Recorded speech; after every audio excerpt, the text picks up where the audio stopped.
We've assembled 4 groups, each with 6 or 7 speakers who will speak each for a couple of minutes. You'll give an outline of the nature of the way in which they were censored, or their experience over the last 2-3 years.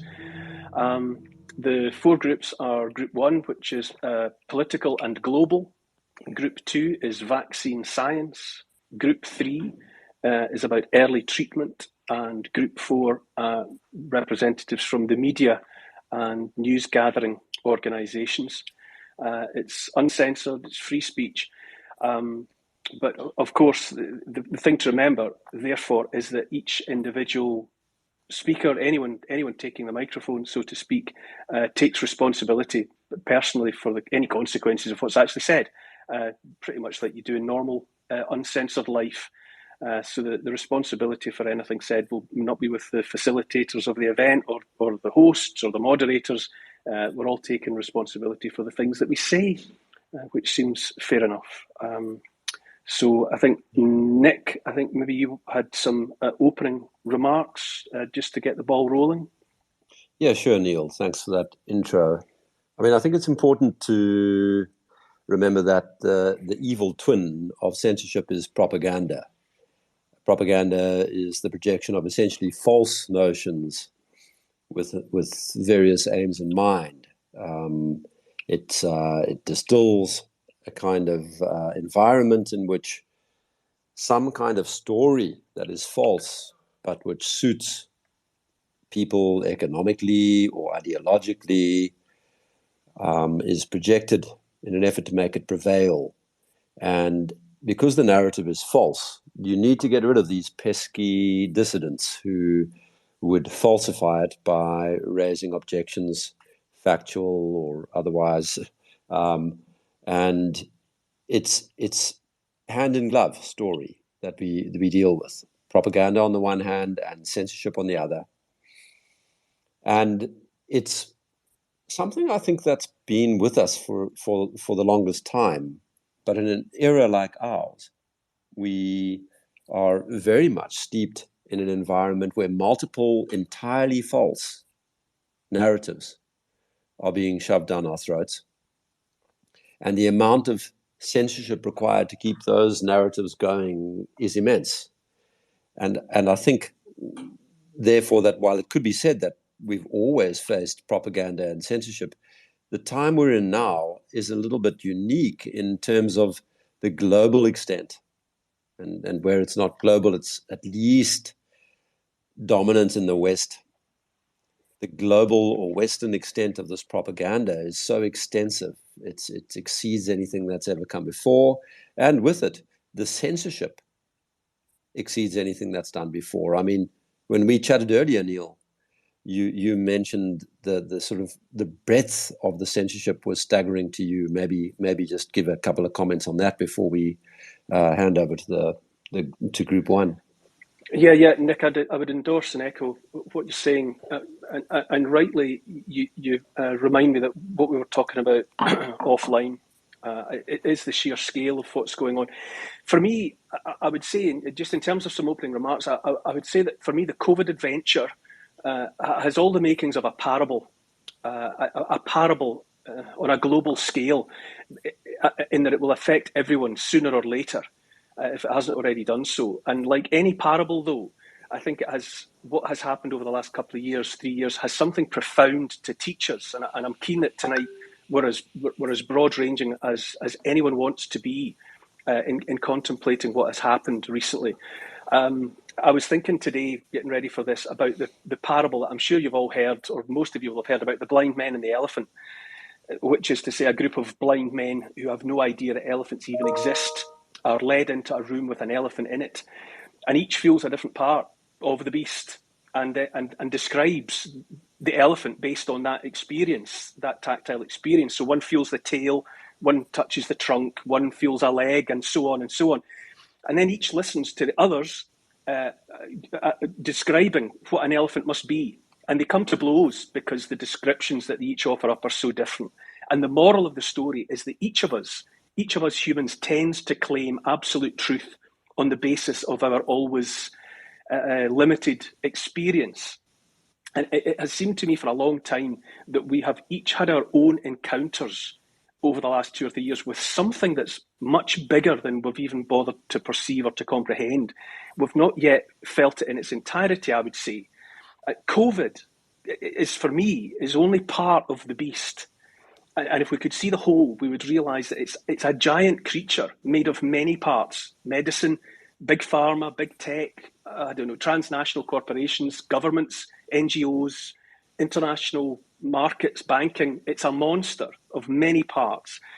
And we've been blind, I think, to the reality of just how complicated this enemy, this challenge is. And this is the stimulus for what we're doing here today, because we've been blind to the reality, but we've also been censored. The forces that are ranged against us don't want us talking. They don't want us talking to each other, far less to the wider public, for fear that we share enough information to let us collectively see the beast. But here's the thing: in spite of all the efforts to shut us down or to bully us into silence, we have talked and talked and talked to each other and to the outside world as far as we can. And now the changes at Twitter have allowed this reunion. And the more we talk, the more we will comprehend the elephant, so to speak.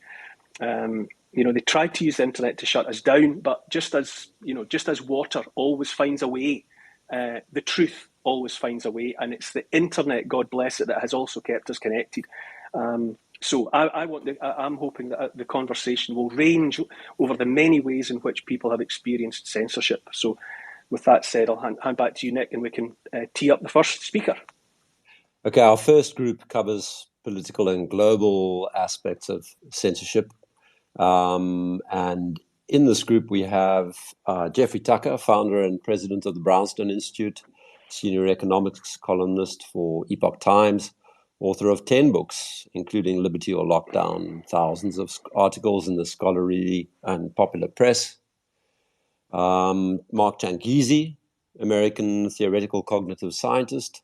Mark and I chatted from very early on in this whole story, way before my Twitter ban.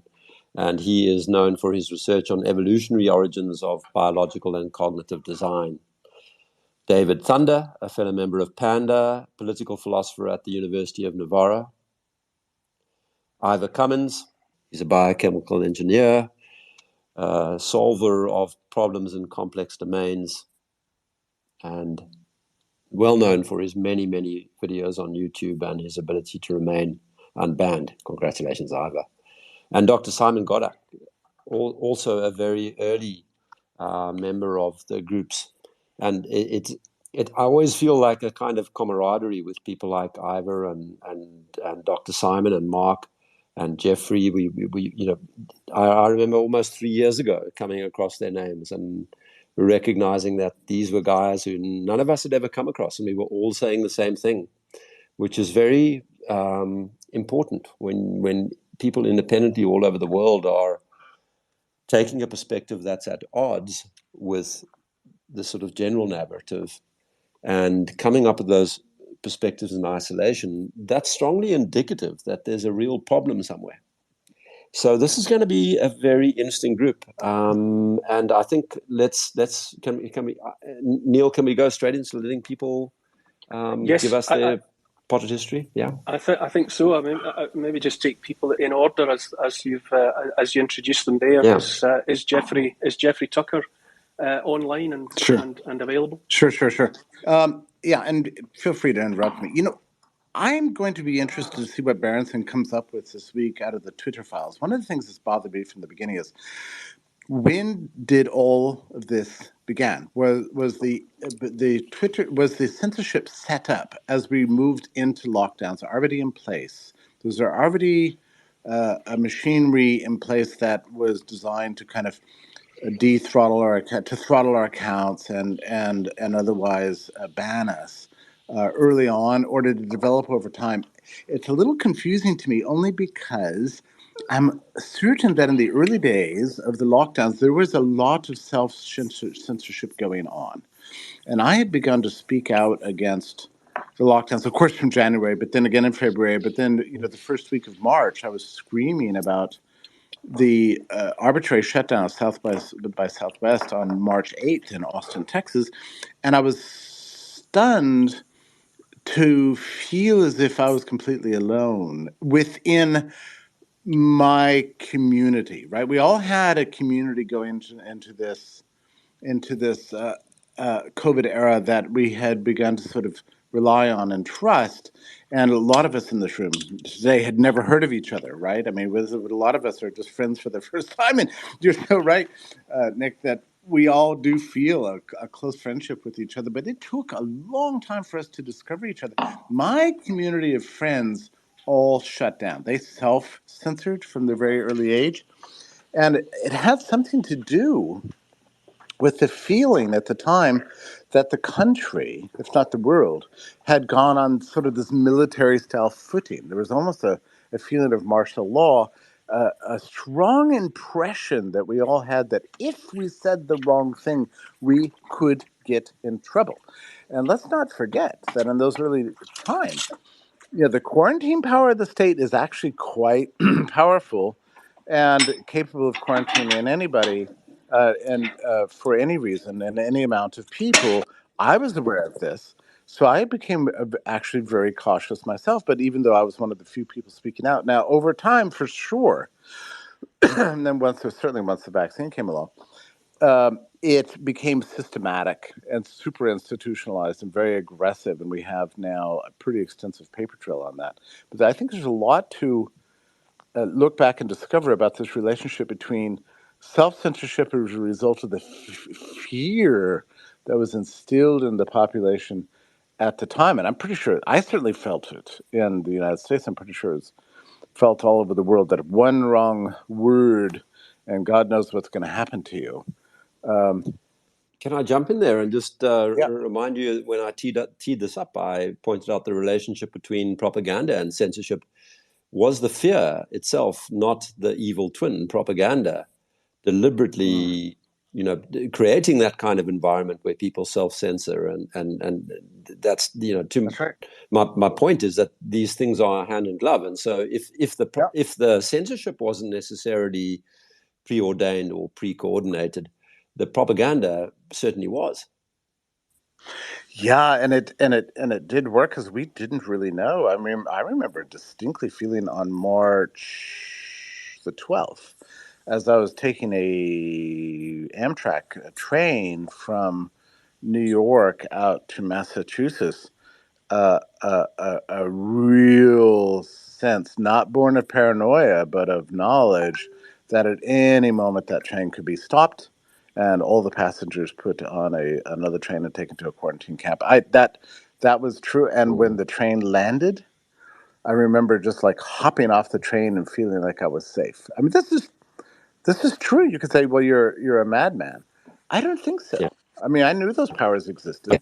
So yeah, I mean, we were very aware. I will just finish out by saying, since Elon's taken over Twitter, my reach and impressions and all that stuff that you use to measure is up about 175%, which to me is not. It's not. I'm suddenly a compelling writer, and people. That's not it. It's very clear that I was targeted. Dr. Kat has probably the earliest experience of censorship amongst all of us. Dr. Kat, why don't you tell us about where your experience with censorship started? Sure. So, for those of you who don't know my story, I was born in Yugoslavia. I lived under Josip Broz Tito for about 7 years, and then when he died, Yugoslavia went into chaos for next 10 years trying to decide which side is going to lead the country.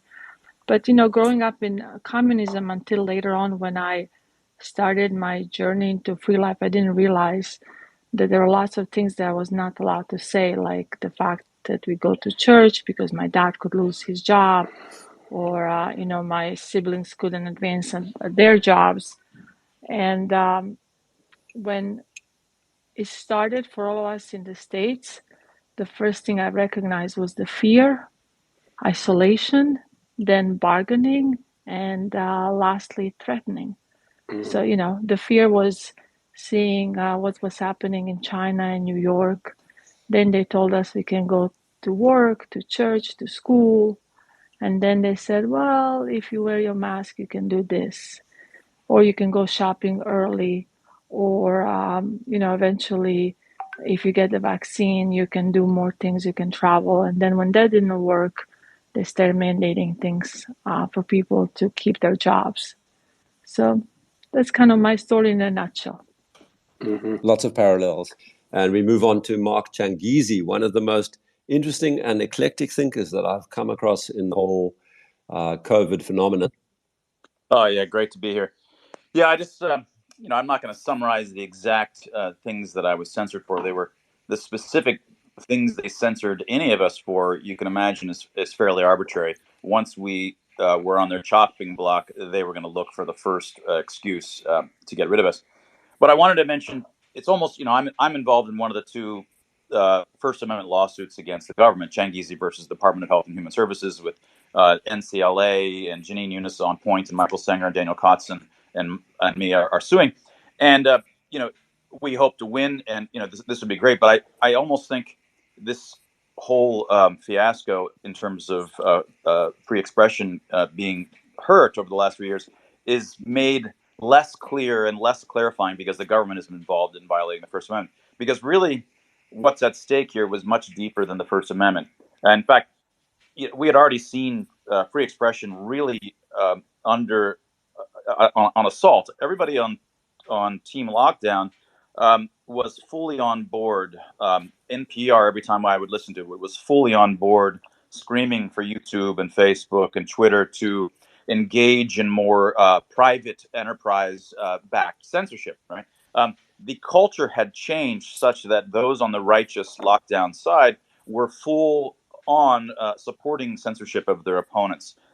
This is what made it possible for the federal government to do what they did. And when they announced it, when Jen Psaki announced it in April, she was unapologetic about it because she, in their own groupthink, in their own echo chamber, had justified to themselves that it was entirely okay to do so, and they truly believed it. So ironic, when I started a free expression research institute called FreeX.group back in February, March of 2021. And it still hadn't occurred to me even then that the federal government was explicitly violating the First Amendment.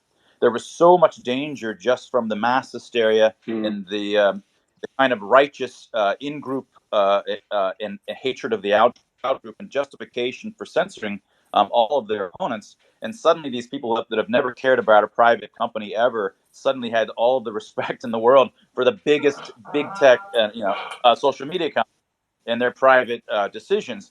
So from my point of view, the real elephant here isn't the federal government. The real elephant here that Neil talked about isn't 25 different kinds of international organizations. The real elephant is something that always appears when there are these sorts of national emergencies and pandemics, the most dangerous of these kinds, and it just the same psychosocial human dynamics that creates these narratives, which are really hard to, which is one of the things we study mathematically. What are these narratives? Why are they so hard to backtrack? Once they're wrong, why can't you go back and change them? There's mathematical reasons for why this is the case. And once they get going and start treating the outgroup as unclean enemies, it's really hard to turn these around. And they're society level forces, not just top down. And this is why they'll always be with us forever and always. And that's the true elephant that my kind of research is aimed at to understand. Yeah, thanks, Mark. Absolutely. Thanks, Mark.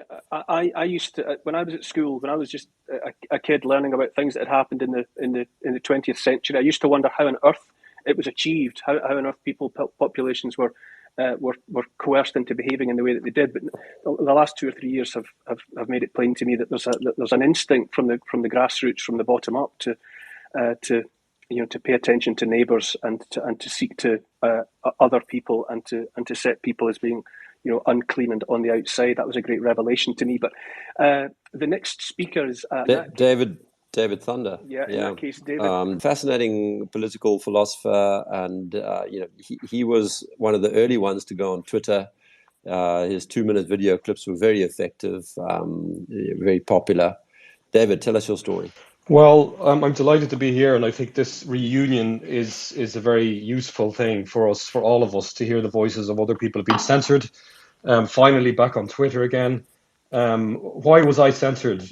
Basically for the usual kinds of reasons, for questioning the idea of universal vaccination, for reporting on the use of ivermectin in India and Mexico to treat COVID, for critiquing the pharmaceutical industry and listing their history of fraud and deception, which is an objective history, which is documented and is factual.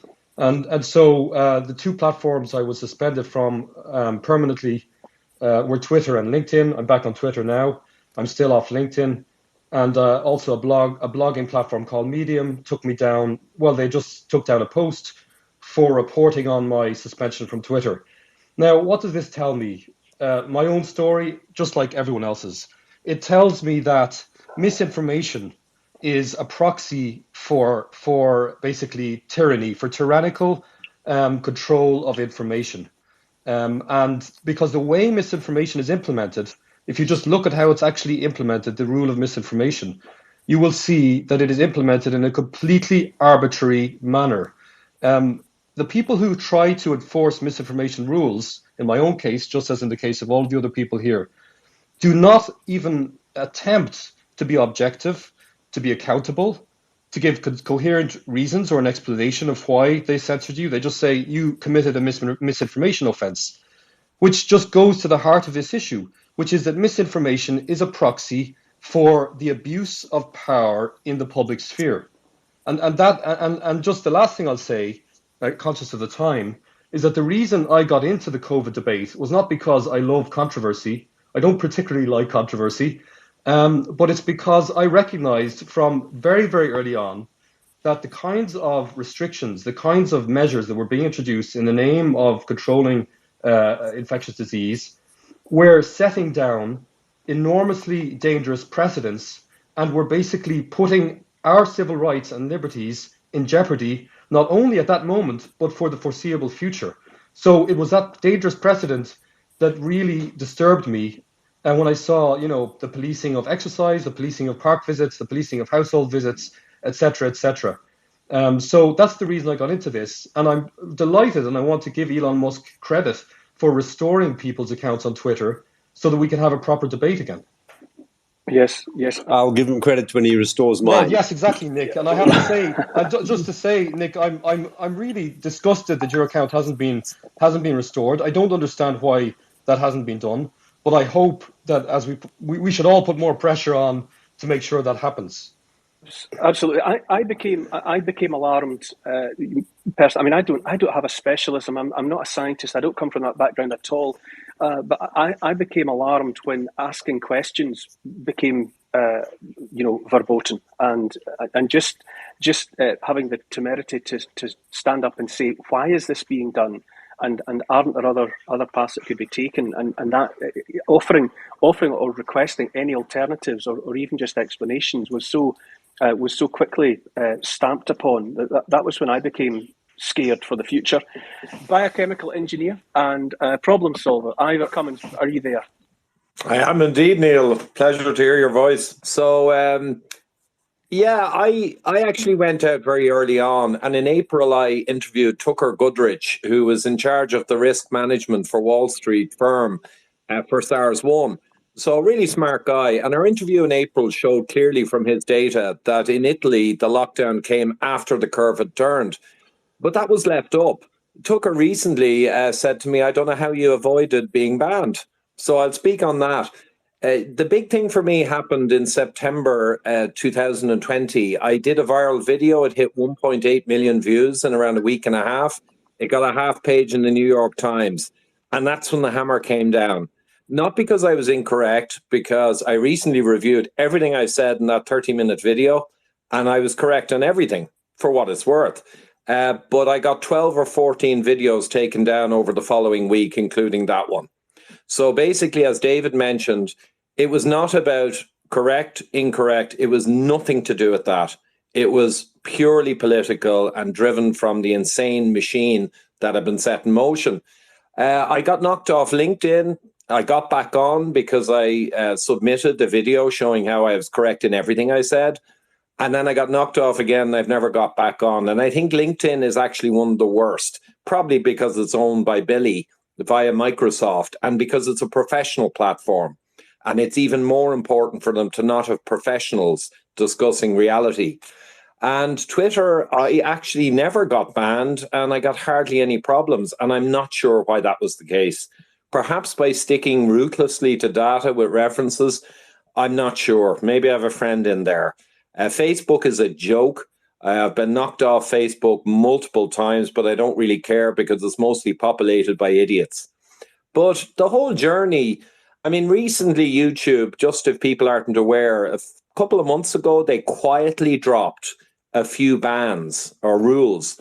One of them was you are now allowed to question lockdown efficacy, and you are actually now allowed to question vaccine efficacy. I'll finish with what they've left there. They've left one global rule.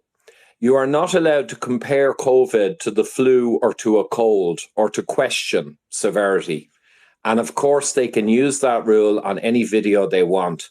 So this is the problem. It's nothing to do with truth. And I think, you know, people need to realize it was all set in motion in advance. We had Event 201. It's not a conspiracy theory. It's a reality.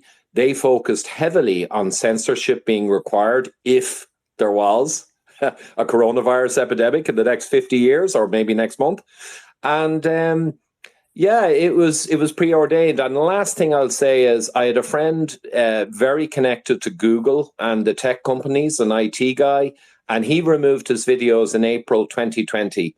And he told me off the record, he'd heard from the inside that the way this was going to run, no one would be allowed to question or discuss it, and they'd lose their accounts. And he got that in early April from the inside, and he took all his videos down. And at the time, I thought, come on. But it turned out to be true. Thank you. Hey, Nick, is it possible for me to pipe in just something before the next speaker starts? Mark Changizi here. Yes, please go ahead. We were right. But that is irrelevant as to whether or not they were justified to censor us. And the more that we point out that we were right, it slightly undermines us. Free expression requires all of the sides of the argument, and in most debates, there's always one side that's mistaken or not nearly as well backed up. That's the nature of disagreement. So It really is beside the point whether it turns out that we were right. We don't want to say that, and we were right, and if we hadn't been right, that makes no difference. We find the truth through the process of free expression. It's not that we were right. Yeah. 100%. All explanations of whatsoever sort are destined to be replaced by better ones. And no matter how good they are right now, no matter how they compare against all the others. So that's a really great point, Mark. Dr. Simon, are you in Brazil or the Netherlands? So I'm in Brazil. I got back 2 days ago, and I was in Europe, just like doing a Euro trip, and I'm happy I'm back because Europe was still insane, like mask mandates, etc., discrimination at the airport. So I'm back in Brazil. Good. Tell us your story. Oh, my story is super long. So what I did, smart me, I posted a thread on why I got canceled, how I got canceled, the case against Twitter at court. So I posted it and I pinned it to my profile. So everybody can go there, read it, retweet it. You know how it works. But I'll just explain in a nutshell. So I wasn't a big social media guy. I have Instagram where I never post. I deleted Facebook a long time ago. I don't use WhatsApp. So I disconnected myself from Zuckerberg. But I entered Twitter because I'm a scientist and I teach regarding human metabolism. And my specialty is like omega-3 fatty acids, it's vitamin D especially. And I do biotechnology as in aquaponic systems, hydroponic systems, complex bioreactors. So that's what I do. So it's multidisciplinary. It's in the field of system dynamics. So I can actually do everything with system dynamics, which is fun. And when I learned that, everybody that we had to wear masks, and I know masks don't work. It makes sense to everybody who's a biotechnologist or even has a mind or a brain. And I learned that they're suppressing vitamin D stores. I got active. So I wrote a vitamin D paper, explained why it's like beneficial against COVID and every other disease. And after publishing this, I got canceled, like in real life. As in, the university received emails, I should take this paper offline. Just after that, I registered on Twitter. So that was end of 2020. Until then, I didn't want to use any social media, but I was like, okay, the story needs to get out. And I was posting stuff about vitamin D. I was writing a thread about the fraud that Drosten committed regarding the PCR test. And I suddenly grew. So I think I had end of December, I had 20 followers. And in the first week of January, I had like 5,000.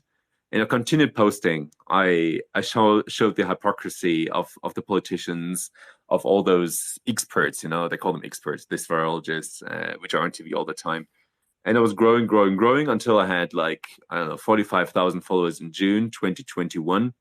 And then I got canceled, which I'm explaining in my thread. Ridiculous posts. I mean, posts where I was citing people or posts where I was posting my own peer-reviewed vitamin D paper. It was misinformation, dangerous misinformation. And I got canceled. I didn't get back on Twitter. I sued Twitter. I lost the case because digital house rights, that's what they said. And I just moved on. I started my podcast. I interviewed Ivor. I interviewed Nick Hudson. I interviewed several people which are here and as listeners as well. I was running my Telegram channel where I now have 75,000 followers. And eventually I got back on Twitter end of 2022, so 1.5 weeks ago, with many of you. So I mean, I see many faces who got back with me, together with me. And now our accounts are exploding follower-wise. And I think it's just a matter of time until they ban us again. I mean, climate change is coming and I will question things, So if there is something I can question, I question it. That's my task as a scientist. And I know they will cancel me again one day, but it's fine. At least we're here. We can be loud right now, and we can at least try to get our story out and let other people hear us. I think this is important. I'd just like to call a quick change to the order of program, and before we go into the vaccine injured group, let's just jump into vaccine science because we are in danger of losing some participants. The vaccine science group, we have Dr. Kat, all doctors, I think, yes. Except for Joel. I'm Dr. sorry, Kat Lindley. Nick, before you go on to the next group, you have Dr. Mike Yeadon. It's under Rebecca. Oh, sorry, I forgot that he joined us. To speak. Okay. Yes. Sorry, my apologies, Hello. Mike. Hi, Mike. Hello there. Yes, good to speak to you again, Nick. You were probably amongst the first of this group that I ever spoke to. I won't take up too much time. You may well know, everybody, that I was probably the most senior, former pharmaceutical company executive speaking out early in the pandemic, and unfortunately, I may still be, rather appallingly, after this many years. I had the advantage of having worked with several major drug companies. I was quite senior. I ran worldwide respiratory, allergy, and so on for Pfizer. I'd had 10 years in biotech. I'd semi-retired. I wasn't completely retired. And so when the event started, I quite quickly thought this is worth watching. And within a few weeks, I noticed people I knew personally, Patrick Vallance, the chief scientific advisor to the UK government, someone I know slightly, I work with him, and he was lying to me across the television. And I noticed several people saying things that I knew they knew were not true because we shared a common training. So quite early on, certainly by February, March, I knew that senior advisors were lying to the people systematically. And then when we went into the lockdowns, which I understood were completely useless and never had any precedent. I knew. I didn't allow myself to accept it.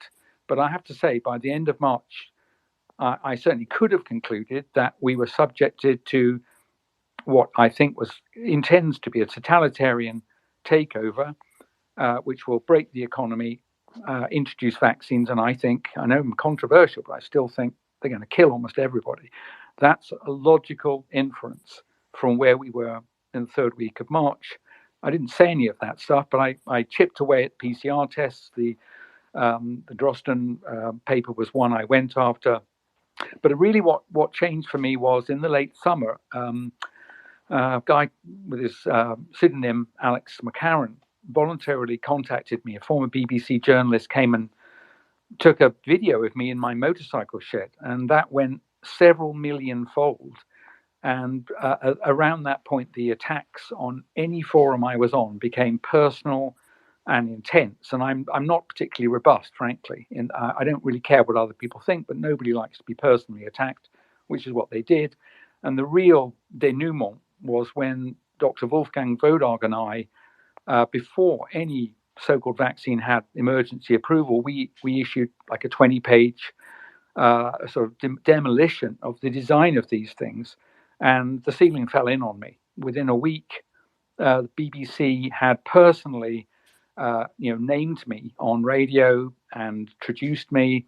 And then they used someone from the Royal College of Obstetrics and Gynecology to counter what I had said, that I had concerns, serious concerns, saying, I'm a conspiracy theorist. You should, if you're pregnant, when the vaccines are available, take them. And within a few days of that period, I kind of lost my grip on Twitter, LinkedIn. I can no longer comment on YouTube videos, even under different names than my own. The comments are removed in front of my very eyes. I can write them, move to the next comment, and they delete themselves. I think the only social media platform I can write with any confidence it will stay put is Telegram. And I'm still like that. And Twitter will not restore my second account, which is HSimiez. I've appealed 3 times. I was never given grounds for suspension, nor have I been given a reason or any response to my request for lifting of censorship. So, like Nick, I am still excluded. And I think I'm excluded because I'm absolutely lethal to their narrative. So I shall stop at this point, but I would like to say something before we close on vaccines. Go for it. Right, okay, I'm going to go for it. Listen, please, carefully, and if anyone's listening to this, write it down. Nobody should be exposed to any of these gene-based injections, whether you call them vaccines or anything else. The reason is, as described in detail by my friend Sukrit Bhakti, but I know it too. Any one of these products, it doesn't matter what it encodes. I don't care if it's spike protein or nothing. If it's non-self, that is, it's not you, when it is expressed by a cell that takes it up, it marks itself for destruction by your immune system.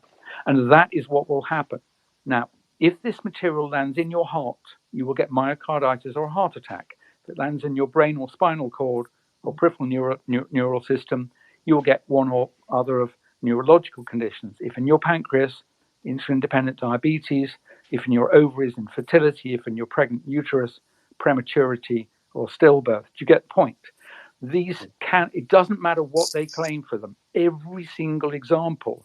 And remember, we have heard all existing vaccines are to be reformatted as mRNA, and leaders of country after country after country have already signed business arrangements to acquire 10 injections per citizen, man, woman, and child in your country. It is inevitable, no matter what they encode, if you allow yourself to be injected, wherever it lands in your body, if you have a competent immune system, it will destroy you. So there's no argument. This is a mass murder weapon. And I have 30 years experience, and I will swear this in front of God and the justice of the peace. Mike, when you say that, what is the publicised justification for rewiring vaccination to to take it away from what it has been? and to base it around mRNA technology. What Yeah. is being said as the justification and the necessity? There's nothing much scientific other than this. They say we're so pleased with how well this new technology has gone that it makes sense to move from, shall we say, somewhat of a dark ages production technique. You may know that vaccines are often grown in tissue culture, grown in hens, embryos, and so on, and then mashed up and some sort of, shall we say, it's a not very well-defined product. And they think, well, the argument has been, well, we can make something that's pin sharp, precision, repeatable. Not that these things are necessarily true, but none of the justifications, as far as I can tell, sit around efficacy or safety. And I'm glad they don't, because they would be absolute lies. These things cannot, I promise you, as an immunologist, if these things are taken up by your tissues, and remember, they're formulated in such a way as to make that very likely, wherever they go in the body, then they will be expressed, and your immune system will notice it as non-self and destroy it. That's how your body maintains self on the inside and keeps non-self on the outside. It's how it detects that you've been infected, so it can direct its resources to protect you. And really importantly, if any of your cells go aberrant and become tumorous, they start to declare, as it were, non-self, tumorous proteins on the surface, and your immune surveillance catches those cancers every day. Every day you have gamma rays going through you, mistakes made on exchange as the cells divide, mistakes are made. Your immune system detects single cell cancers and kills them the day they're formed. If you take these machines, these materials, one of the targets eventually will be your immune system itself. It'll go into your lymph nodes and so on. What's left of your immune system will tackle the other half of your immune system, because now it looks infected or cancerous. So you will either die if you take enough of these injections, and I think it will be many, it will erode your immune system and or cause your death through autoimmune reactions. And these are absolutely inevitable. They are the design intent. There is no other possible interpretation. Sorry to be so blunt. Okay. No. Thank you, Mike. Thanks Thanks very much for your contribution. Yeah. Okay. We're going to move on to group 2.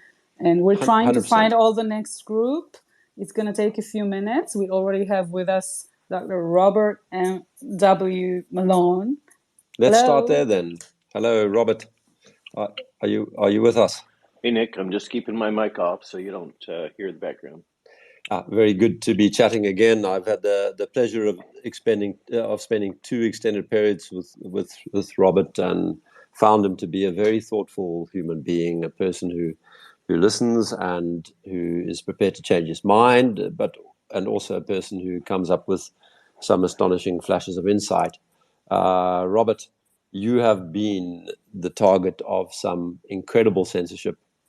Won't you tell us how it first came to your mind that you were being targeted and so on?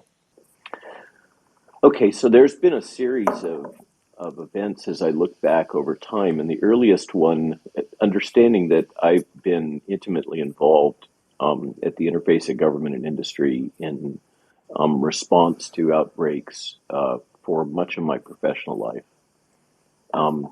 And really kind of cut my teeth in the earliest days of AIDS as an undergraduate. So I'm well familiar with how things usually go. And the first instance was when Amazon removed the book that Jill had written during January of 2020 and published early February, that was titled Preparing and Protecting Yourself from the Novel Coronavirus. At the time, it had no name. And after this occurred on the third revision of her Kindle edition, which is update, which was the logic of doing that book. And so the content had not really shifted much. So we have a clear timeline. This was acceptable up until this date, and then suddenly it was not acceptable. And after extensive questioning, the policy of Amazon is that they will give you clear feedback about the reason for deplatforming you. And what we finally got back after much kind of consternation within Amazon's communication channels for self-publishing was that we had violated community standards. That's the first time I'd ever heard that term.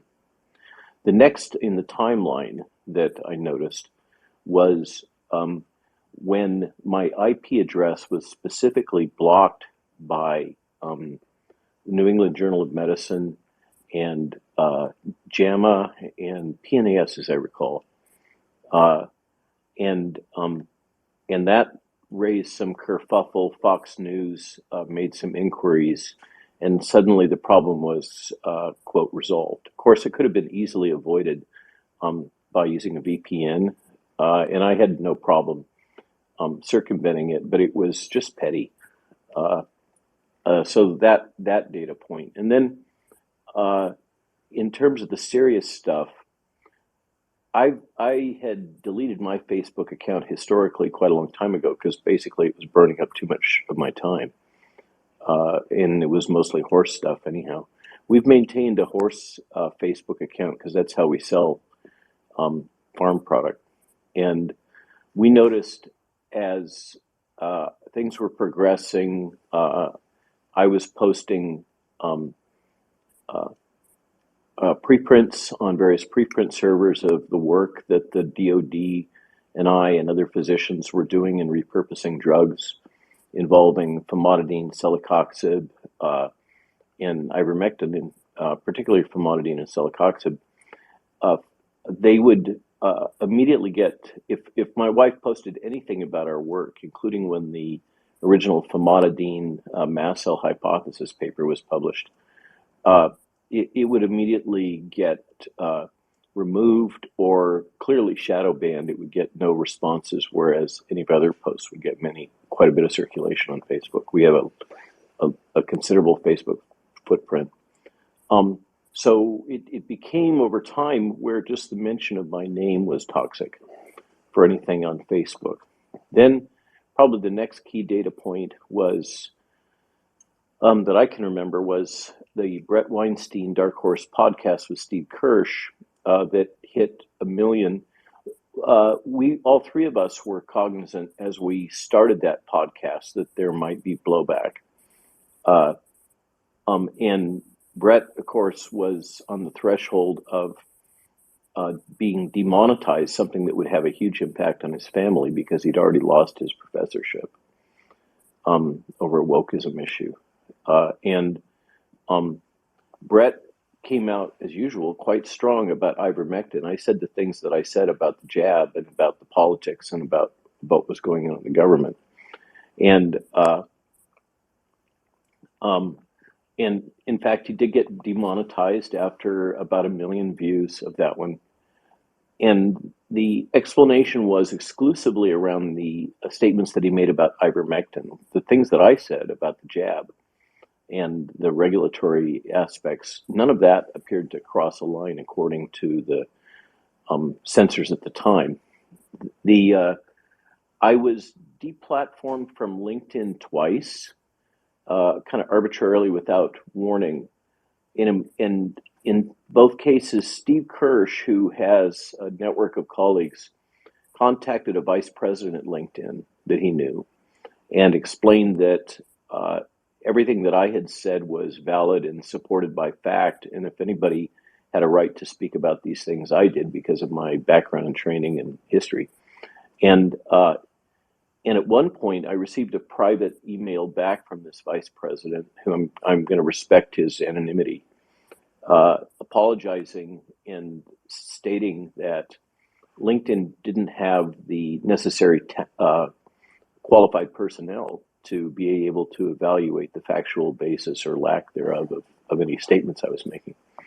And then, so that went along in parallel.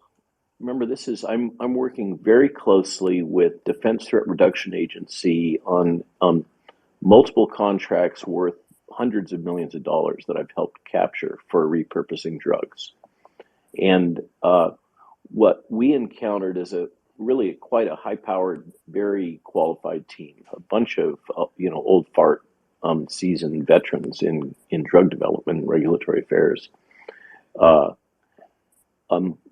We encountered an FDA that was absolutely resistant to our submitting anything, any proposed clinical trial involving ivermectin. They just dug their heels in all of our trials, our trial submissions. These are multiple, very large, carefully designed, cutting edge trials that were adequately funded by DoD. Nothing could get through. And eventually the DoD threw up its hands and withdrew the ivermectin arm. But it took about 9 months to get approval to proceed with licensed repurposed drugs for well-designed, adequately funded DoD trials. And they didn't actually get launched until Omicron had kicked in and just completely changed the risk terrain for the virus. Then, of course, there was the infamous Rogan broadcast. And of course, all the way through this, for instance, when I first went on Epoch Times, I said various things that have all been validated, and as was mentioned earlier, that's irrelevant in a sense. But I think both Jan Jekielek and myself were quite taken aback by the very aggressive, quote, fact-checking that occurred, and also fact-checking that occurred after the Brett Weinstein podcast. So I hunted down a lot of these people. They had basically high school education or modest undergraduate education, not in science, were hired by these pop-up, quote, fact-checker organizations, and would deride statements such as spike is a toxin, and all kinds of kind of party line statements were made about the assertion that the sequence had been specifically engineered in the vaccine development to eliminate any potential toxicity risks, which was an absolute lie. It's just a flat-out lie. That's not why those two prolines were inserted there. And when it hit both Epoch Times and then subsequently when I put out an op-ed by Peter Navarro and myself talking about the risk of vaccination into an outbreak of developing escape mutants, and also the basically endorsing the Great Barrington position that all of this should be focused on the highest risk individuals. Washington Times was aggressively fact-checked and deplatformed by Facebook, which the Washington Times had never experienced anything like that. I had to spend a day rebutting, but as usual, the rebuttals fell on deaf ears. The fact-checkers and their clients really had no interest in discussing what was the factual basis of anything. They just wanted to take down whatever the assertion was that was not acceptable. There's been so many instances. Of course, then right after I published the Peter Navarro piece endorsing Great Barrington, suggesting we should have tests available widely in the home for people to do their own home diagnosis, something which the Biden administration eventually did implement without any acknowledgement of what we'd said in the attacks that had been made on us. But Washington Times was very surprised, as had been Epoch, by the very aggressive stance that was taken against them. And right after that publication, the Atlantic Monthly came out with that really ugly piece that was written by what appears to be a contract author, I hesitate to say journalist, who usually writes for the Chronicle of Higher Education on wokeism and has no background in science. That became one of the dominant narratives and was then weaponized by Wikipedia to tear my CV apart. Having tracked that down, by the way, the Wikipedia edits appear to trace to a single sock puppet, many of them, including many of the ivermectin edits, that is apparently linked to MI5 or MI6. So it appeared to be coming from British intelligence. And we have now multiple articles, Neil, you probably know more than I, documenting the role of British intelligence in this whole campaign, just as we have journalism and testimony documenting the role of the Canadian military in the PSYOPs that was deployed in Canada. Then we had the kind of chronic quote fact-checking that wasn't fact-checking. The meme was injected that I was misrepresenting my CV, so basically claims of false attribution of my original patents. And of course, this went all the way to Alex Berenson on Fox News, famously asserting that I had misrepresented my contributions. None of these articles that came out that were attacking my position at the time, when there was a very, very active lobbying campaign for Kriko and Weissman to get the Nobel Prize exclusively, and they were awarded various baby versions of the Nobel Prize, such as the Lasker Award, a major award in Spain and another one in Israel. In none of those I was mentioned, despite my having conceived of and been the lead inventor on an original disclosure on virtually all of these 9 patents that issued and have since expired. So we had that theme became a major push in trying to delegitimize me, and it still comes around. People still cite that Atlantic Monthly article. Then I got the invite to go on Rogan just a little over a year ago, in the last week in December of 2 years ago. And at that point, I'd been deplatformed twice from LinkedIn, but on appeal with Steve Kirsch's intercession, both of those were rescinded with that caveat that I mentioned. And then suddenly, within 12 hours or so, 2 days before I went on Rogan, both LinkedIn and Twitter deplatformed me. There was a lawsuit filed by a couple of physicians in California seeking to be reinstated on Twitter, and they asked me to join their lawsuit in the state of California. And their attorney used the same arguments that was used for the Berenson case where he got reinstated, but the judge would not hear those. However, it did get to discovery, and there was disclosure about the inciting event of my being removed from Twitter without, in both cases, I had no pre-warning. There were no prior checks against me on Twitter. I had been self-censoring on Twitter, trying really hard to maintain my access because I thought it was kind of critical. At the time, I had a little over 500,000 followers. So it was one of the larger accounts of those of us that were speaking out.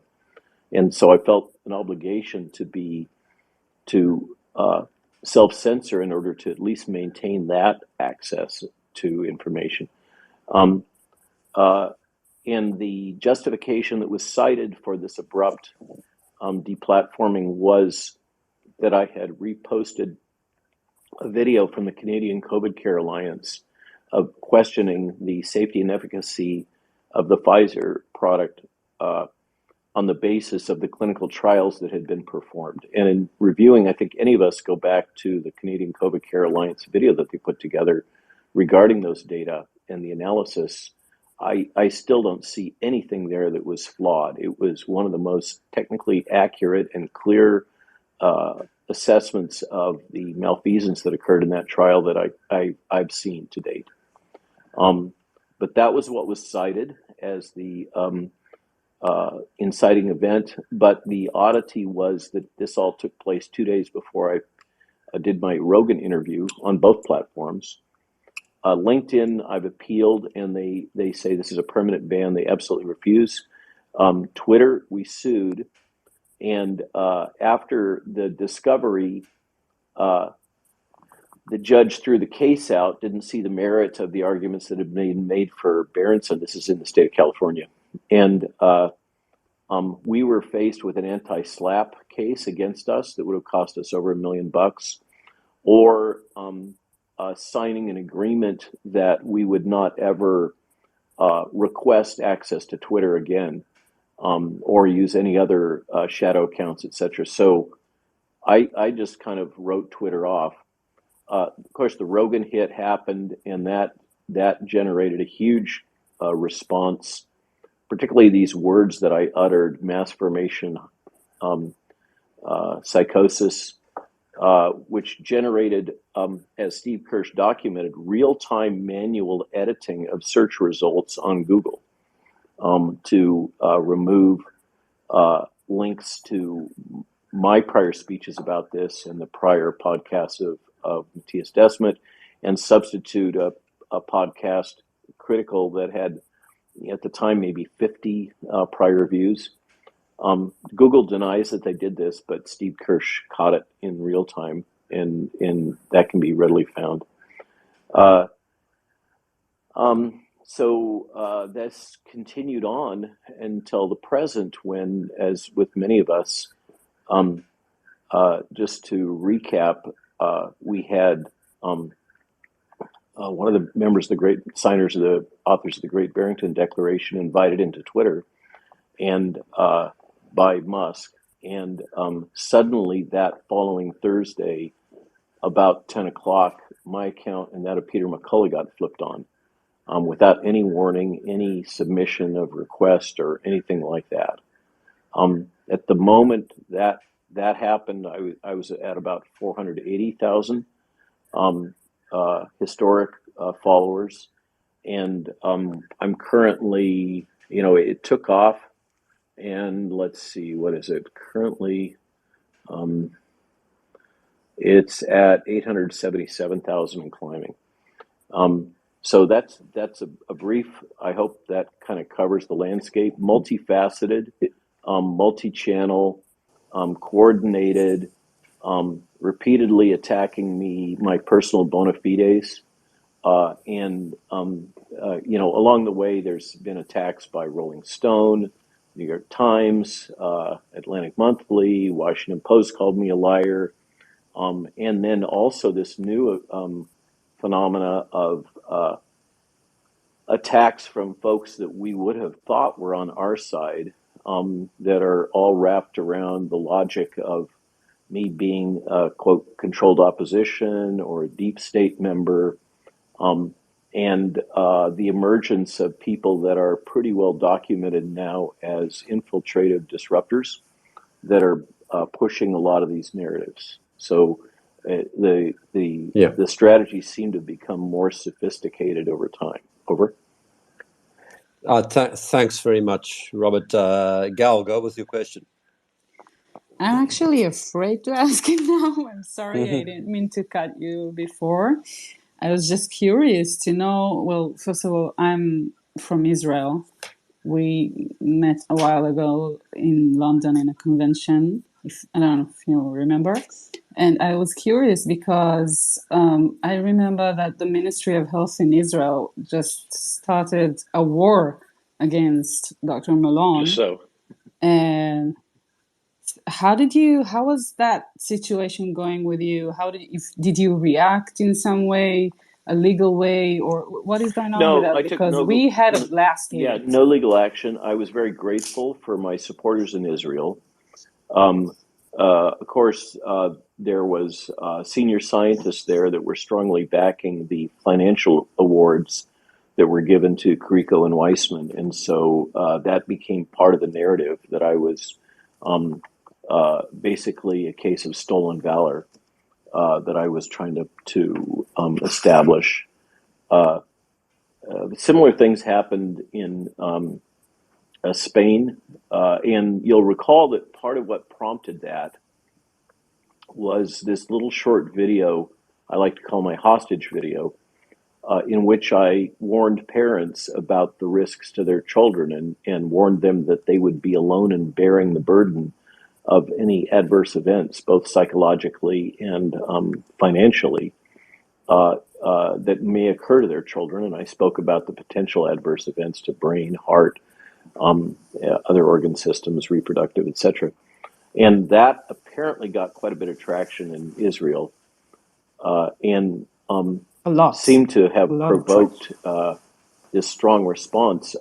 Also relevant to that was that I and others provided testimony to a rabbinical court of Orthodox Jewish rabbis in New York and New Jersey, in which they came out with a clear, unequivocal statement that these products should not be used, particularly by reproductive age women, because they were already well familiar. For those that don't understand about Orthodox rabbis and monitoring of female reproductive cycles, I'll leave that to you to investigate that. But let's suffice to say the rabbis are exquisitely sensitive to alterations in menstrual cycles in their congregations. I don't know what they properly are called, but so forgive me, I'm not of that faith. But so those were two kind of key events in the Jewish community, and I don't I take no pleasure in learning of the tragedy of the adverse events experienced by the people of Israel, and maybe I'll just leave it at that. Thank you. Well, we have many adverse effects. I think, Nick, you want to take it? Do we have Dr. Urso on the line? Yes, I'm on the line. Thank you for joining us, and it would be a real pleasure to just get the potted history. We're trying to limit to 3 minutes. Can you go ahead and tell us your story, Dr. Urso? Well, I started speaking out back in March after treating my first patient, March 12th, and realizing that no one else was going to basically say anything. I had, a background in drug development, and I recognized that most people were afraid to say anything, and no one was listening. So I reached out to try to get to people in various important positions. That didn't work out. So I think it was like March. Treated the patient March 12th, and I basically took a multi-drug cocktail, steroids, hydroxychloroquine, azithromycin, vitamin D, and aspirin, and recognized right away that had a hugely impactful response in somebody whose SATs were down in the 70s, and I felt like this needed to be put out there. So I got on Facebook Live, and this went through probably in about 2 hours, about 400,000 views, which was, I probably never had any more than 40 views at the time. And it was taken down after about 2 hours. A lot of the comments said that I should be dead, I should be injured. I was a little bit shook up by reading some of the comments. But at that point in time, decided that it was important to kind of keep getting the message out. Saw when Trump went out and talked about hydroxychloroquine, how that was received, and proceeded to go with Joe Ladapo and Simone Gold a couple of months later to Washington to talk about school openings. And on our second visit there in July, we had a massive response to many of our videos. One of the videos went almost, I think, 30 million. I had one on Breitbart that went like close to 8 million. And it went on there. I talked about the censorship. I also talked about the fact that hydroxychloroquine killed the pharmaceutical industry better than it killed the virus. And that got taken down. And I was warned on Twitter. Later on, they came out with another study that I got reprimanded for on Twitter, where I said they had and it had already been not allowed to put anything on YouTube early on. By the time July ended, because of all the notoriety from the July event in Washington, D.C., I couldn't put anything on Facebook, anything that had even information on Facebook or YouTube. It was immediately, like they had my name on it, it came down. In August, I remember getting reprimanded on Twitter for saying there was a study on chloroquine actually affecting lung cancer, lung epithelial. They said lung epithelial cells. It turned out to be an adenocarcinoma cell line. So at the time, I made the statement, and this went pretty viral. Was hydroxychloroquine and chloroquine are some of the world's smartest drugs. They'll let the virus attack a cancer cell, but it won't let the virus attack a normal cell. And it basically shut down this narrative that they proved that chloroquine could not work in lung because of this study, which is a lung cancer cell line. But bottom line is, I threw a twist on it that got me a major reprimand from Twitter. And then after that, I started being real cagey and really self-censoring, like Robert said. The account got shadow banned a lot. I would have tens of thousands of followers and maybe get 50 likes on something that was really fairly significant. And for the most part, I've become, in some sense, really aware. So I might say, hey, does it stop transmission? And put question marks. Doesn't stop transmission, doesn't stop infection, put question marks behind both, and then throw the study out there. So I had to be kind of cagey about how I put out information, and that seemed to hold off the me getting thrown off of Twitter. But as I said, I wasn't on any other platforms because I got thrown off of all of them. I'll leave it there. Robert talked about a lot of the things, so I'll just leave it there. It's so strange, having heard about how these fact checkers don't really care about arriving at the truth of any matter, having heard what you say about the effectiveness of putting a few question marks in place, there seems to be a kind of dissonance operating in that domain of propaganda projection that allows them to get into a state where they're not interested in finding the truth, but where in some formal sense they're still obeying certain rules of etiquette for only deplatforming people who are making statements of fact and not people who are asking questions. Rather odd, wouldn't you say? Yeah, well, and I always find it the way they categorize me. They always say, he's, I'll give you today, I got categorized in the Washington Post. Today they said, I can't remember exactly what they said, but it said something, raising doubts about the value of vaccines will continue to lead well-intended people to delay getting an updated vaccine. Richard Urso, an ophthalmologist, member of America's Frontline Doctors, a group that spreads COVID misinformation, and many others, cited the Wall Street Journal piece as they questioned the use of coronavirus vaccines. So I replied with a pun to them of the ophthalmologist, of course, helping the ones who can't see to see, trying to bring it all into focus. Some can't see through the foggy lenses. We need to open their eyes to the truth, said the odd doctor. So, I mean, in general, we try to reply to some of these attacks with humor, satire, and other strategies. But most of the time, I just shrug my shoulders and let it roll off. So, for the most part, I've been called one of the top 10 anti-vaxxers, one of the top 10. I've been on the lists of a lot of things starting from 2020, and I feel kind of proud about it, actually. So, Richard, it's Neil Oliver here. I just wanted to ask a quick question. As you've detailed there very comprehensively, how outspoken and forthright you've been. Were you surprised at how many people within the profession, scientists, medical professionals, just kept out of it and remained silent and self-censored themselves into invisibility? Did that surprise you or not? It really did in March 2020. I thought once I started recognizing that I recognized that all the people that worked for entities, it's about 75% of them in the United States. But it took me a while to see that. And so early on, I was really surprised. By the time I got to the summer, I was not as surprised by it.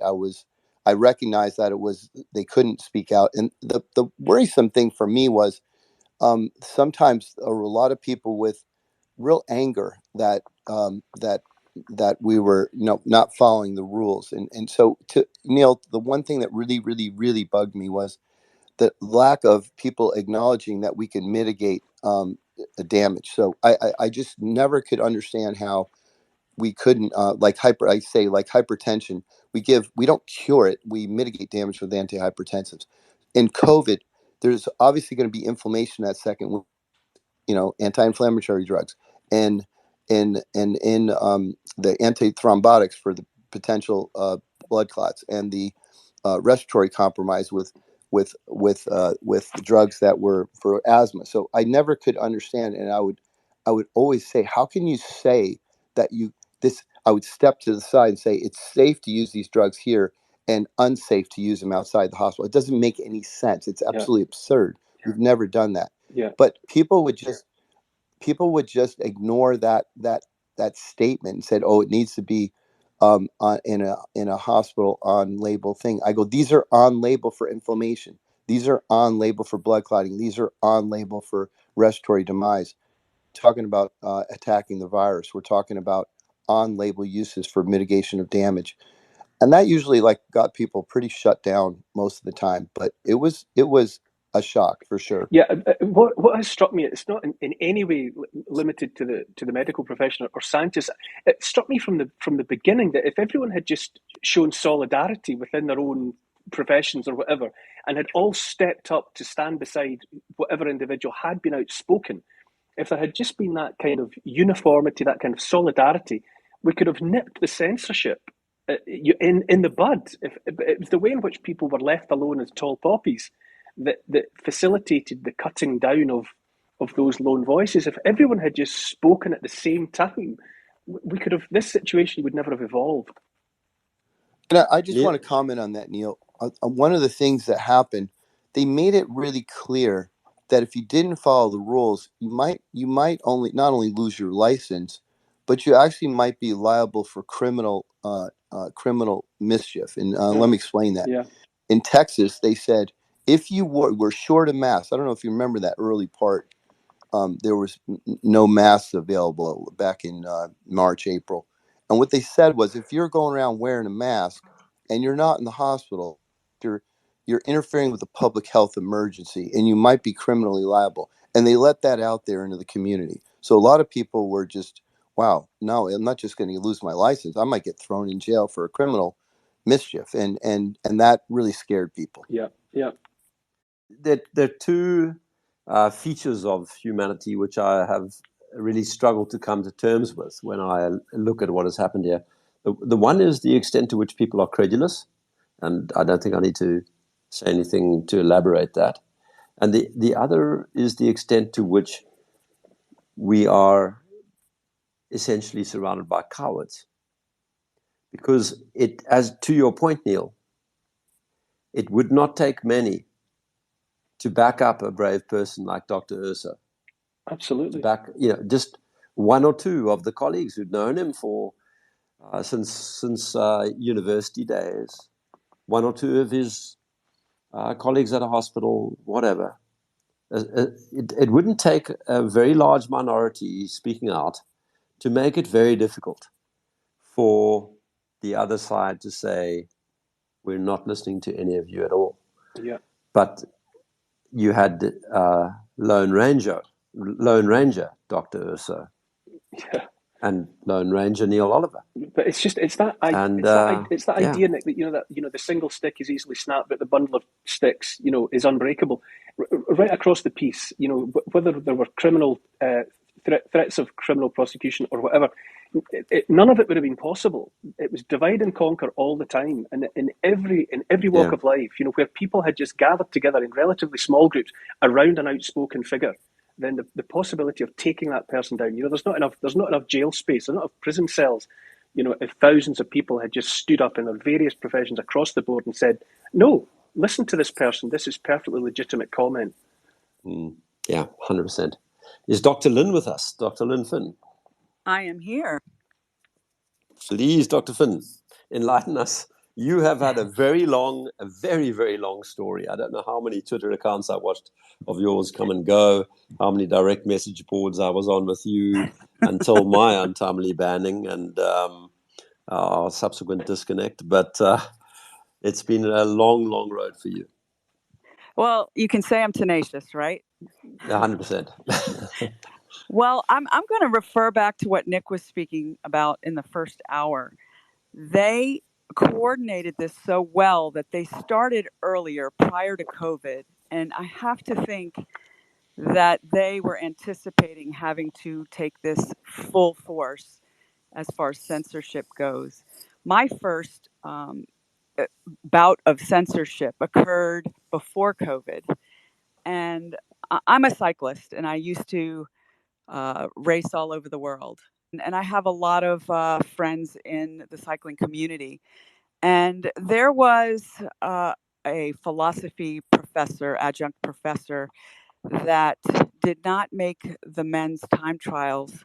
So he decided he was going to be a trans racer. And I sent Kat a few pictures so you can see what I'm talking about. But my first Twitmo sentence was about 14 days. And that was due to me actually citing from my endocrinology book regarding testosterone during puberty. And, Rachel McKinnon was the cyclist who, dyed his hair, decided he was female, and painted his fingernails, and then went to the time trials and dethroned one of the top cyclists in time trials in that age group. And, I just made the comment that it just seems unfair that you could go through puberty, full testosterone, mature muscle, have a Q angle that is so advantageous in cycling with those long legs and powerful muscles, and dethrone somebody who spent her whole life in trying to make that record. And it was upsetting. And I was put in Twitmo for 14 days, and it was called hate speech. And I literally cited word for word out of my medical school endocrine book. And that was kind of surprising to me. And that was my first ding. And that's what put me on the radar. So, of course, when COVID occurred, you could see my pinned tweet. I got pretty extensive with some colleagues of mine about its origin and how it's literally impossible for it to be of natural origin, and why. I always say the why. And that put me in another 14-day jail sentence. And then my first ban occurred when I stated and cited the Salk Institute that the spike protein itself is the pathogenesis, and that the rest of the virus just allows it to replicate. And if you're using messenger RNA vaccines, that can take over the role of what the RNA would do, but you still have the pathogenic portion of it, which is the spike protein. And I was banned for that. And then subsequent to that, the Salk Institute kind of revised what they said and made it less pointed and more genericized. So that was my first ban, and then 7 after that. Yeah, Lynn, I don't know if you heard what Mike Yeadon was saying earlier this evening. Did you hear his remarks about his very bleak predictions, regarding the lethality of these mRNA vaccines? I just wonder, just almost at random, just to hear your take, having listened to what you just said. If you'd listened to that, he has that opinion that these are just only dangerous. That they are only dangerous. They're only dangerous. They are only dangerous. There is, if you're suggesting a therapeutic for your patient, the most important thing to determine individually, not as a collective, individually, if this therapeutic is more beneficial than it is risky. It's very simple. It's a simple question to ask. And I find in all populations, across all age stratifications, and including those who are immunosuppressed or have other maladies, I find no benefit to these vaccines if you want to call him that, and I find only risk. And he is 100% correct in that the more we keep chasing variants, by the time they're being released, it's already extinct. And all we're doing at this point is creating and facilitating more mutation, more transmissibility, and it's just not going to go away. And I have to believe that those at the so-called expert level know this, because I know this. Yeah. Dr. Yeadon knows this. Yeah, and they are moving forward. I find that, just, listening to you say that, I've got to know Mike over the months, and I trust him, and I absolutely trust, at the very least, the strength, the passion with which he speaks. That has an effect on me. And then when I hear, yourself, and you're saying, yes, these are only dangerous. This is the kind of information that the general public, needs to hear. I'd like to hear other doctors, listening in on this. If there's that shared simple statement that these things are only dangerous, then goodness me, those two words should be out there to replace safe and effective. I can comment. I think, you look at the risk reward, the infection fatality rates, you see the side effects, and that's how you judge these things. You look at the original data and you see that, Peter Doshi shows that there was a significant amount of the vaccinated in the original studies that had significant adverse events. So you see that all along the way, the significant adverse events have been shown all the way through. They've just been hidden. So I corroborate what Lynn said and don't think these are, they're not in any group helpful. And especially when you look at the IgG4 class switch that happens, and the potential for antibody-dependent enhancement, the downstream effects of these vaccines, the effects of the P53, BRCA, the tumor surveillance system, the viral immune surveillance system, all these things are built into this spike protein. These are not good traditional vaccines. These are dangerous products, and I think I second what Lynn said. Yeah. Oh yeah, sure, Ron. Just as an update, just yesterday I was fact-checked by PolitiFact for a sentence in which I said that it was clear that in children there is no benefit associated with these products, and that the risks clearly exceed the risks of the virus infection. So they're not backing down on any of these assertions and on this strategy of unqualified fact checkers that don't understand the data, aggressively seeking to weaponize and cast shade on any of us that are speaking about what the actual data are. Over. Yeah, I mean, this is. I just wanted to jump in go really quickly, just because I'd be remiss if I didn't include a couple of names that I was in line with from day one, and Dr. Yeadon is one, but Geert van den Bosch is another, and Dr. Kurt Wachowski, who is a classic epidemiologist, somebody that I followed for many, many years, and we were on the exact same page, and he was canceled. So sometimes what you get from the top down is not accurate. Yeah, this to me is the heart of the matter. This to me is why the censorship was and is so sinister and so lethally dangerous. Because I'm just a regular person. I don't have any qualifications or any training in any of these fields. But I was just instinctively nervous and very uncertain right from the very beginning about taking something so new. That was all I had to go on. It was just a gut instinct. And it's taken, this long, for me to be sitting in the presence of people, backing one another up, saying that these things are only harmful. To me, this is the whole heart of the matter. And I take that away as as being so significant to hear you guys saying this together. Can I just jump in again, just for a second? It's James Freeman. Robert, we met at the Better Way conference in Bath last year, where I interviewed you.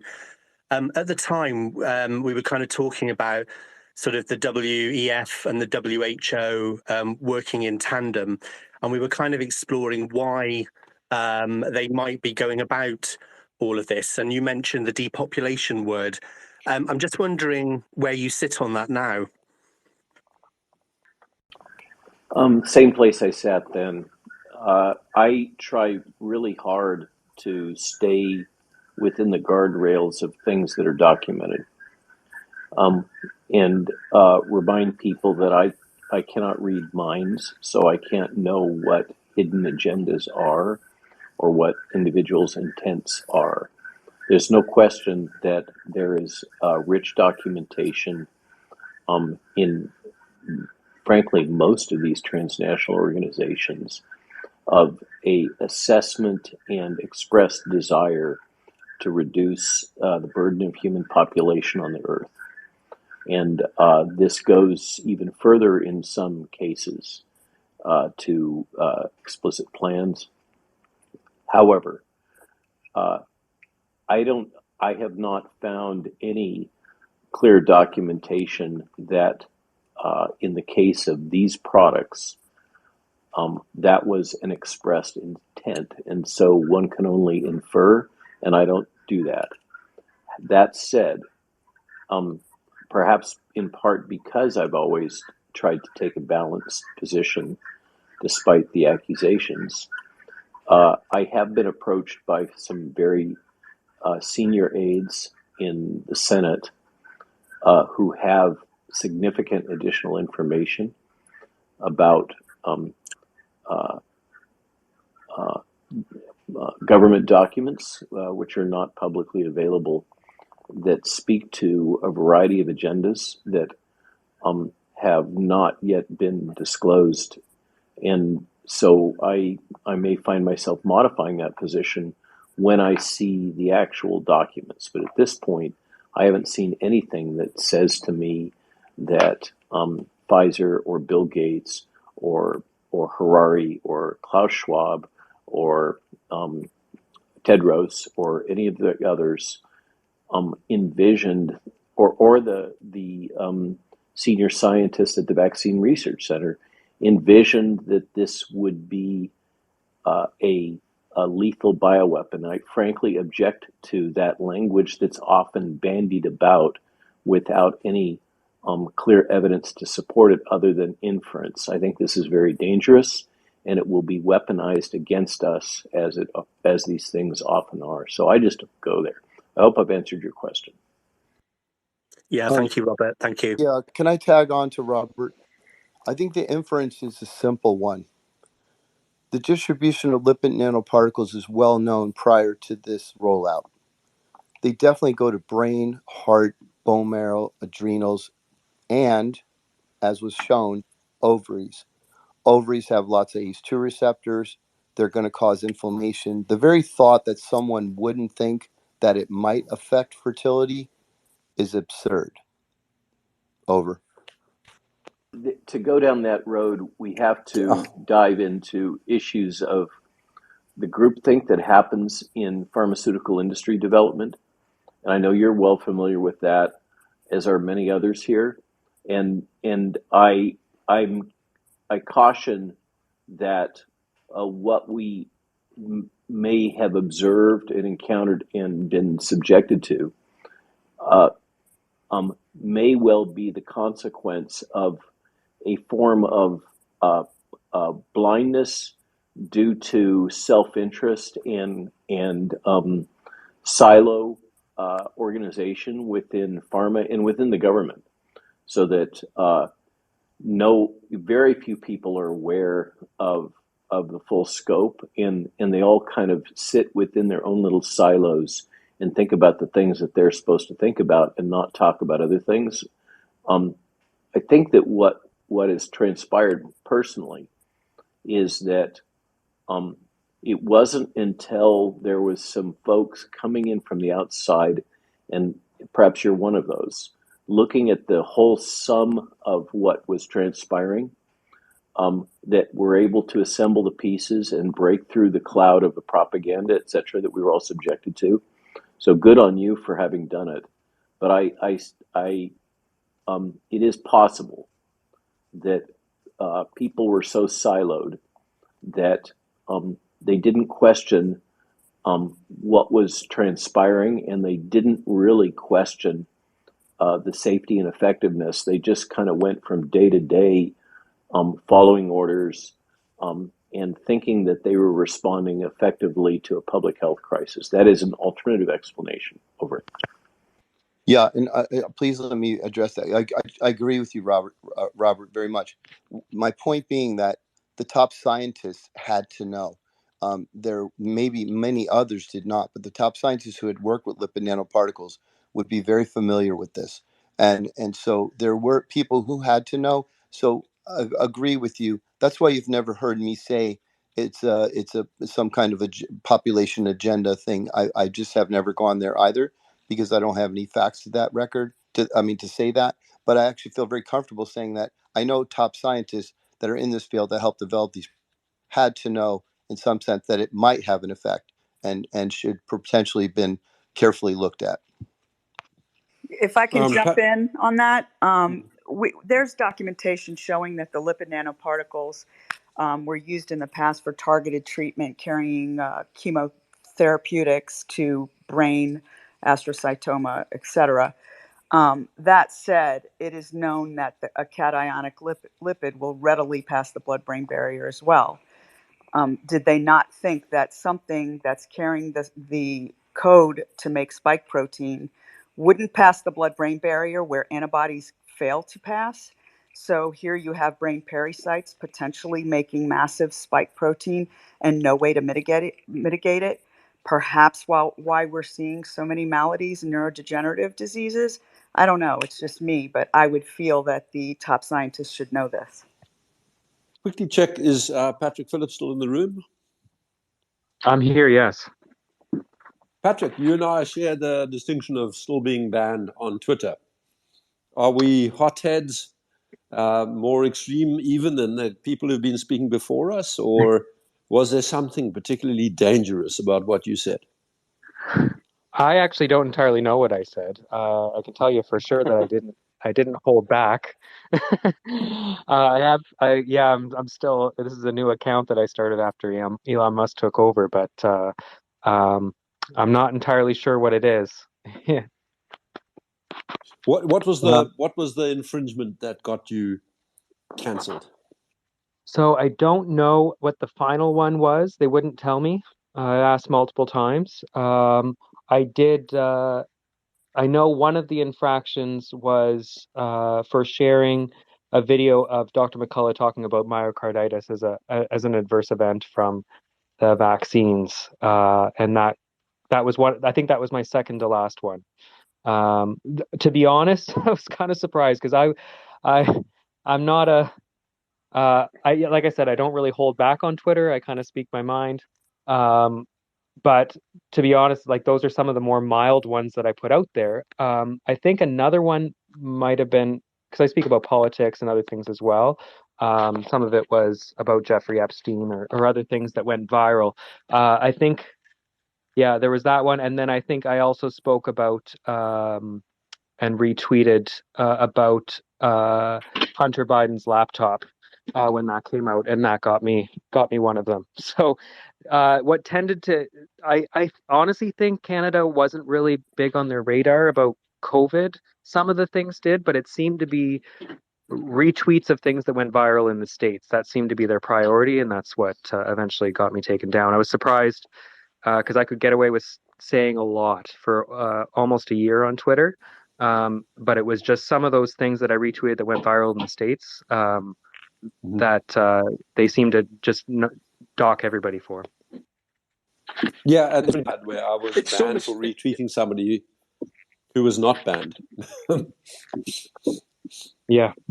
I mean, it's bizarre. I think it was in connection with masks. I was impressed with the guy saying that, one of the features of the mask is that it makes people willing participants in the lie they've been told. And I was impressed with that statement, so I retweeted it. But the person who tweeted it is still on Twitter. If I can jump in there, I find it very bizarre. I haven't been banned, suspended, or anything else from Twitter.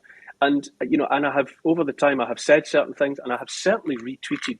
I don't know, about a third or a half of the people Who on here. can ban you? You're too adorable. But, No one can ban you. I'm sorry. It's no, impossible. but I've retweeted all manner of things about Hunter Biden, things about vaccine efficacy, all sorts of pieces, and I thought, surely this will do. To be quite honest with you, in this esteemed company, I feel deeply offended that I've never managed to do enough to actually sustain a ban. So I don't know what's going on. You're too charming. That's the problem. It's got nothing to do with that at all. I don't think sometimes I wonder that they just think I'm not worth taking down, so they just leave me floundering about in the running sewer that is Twitter. I have an alternative hypothesis. You're perceived as press. You are of that clan, and we are not. And I think if you go back to the terms and conditions of the Trusted News Initiative, corporate media and those associated are explicitly allowed under T&I to print articles and make statements that are not aligned with the narrative. But the rules are in their agreement that, as you know, often articles are republished on other publications or platforms, reissued, and the rules under the T&I are that members of the T&I can stray from the fold, can say things that are counter to the narrative, but other members cannot repost or republish. And I think that you may have fallen into the domain where you were allowed, but us as non blessed journalists, citizen journalists, we not have the protection that we're afforded to the likes of you. Over. Yeah, it's funny you should say that, Robert. Though for the last 3 weeks, I was doing, I've put these monologues out on GB News, and that goes out, and that's obviously up against Ofcom, the regulator of the press in the UK, and it gets passed there without any trouble, and yet for the last 3 weeks, YouTube have refused to take from GB News the last 3 monologues that I have done.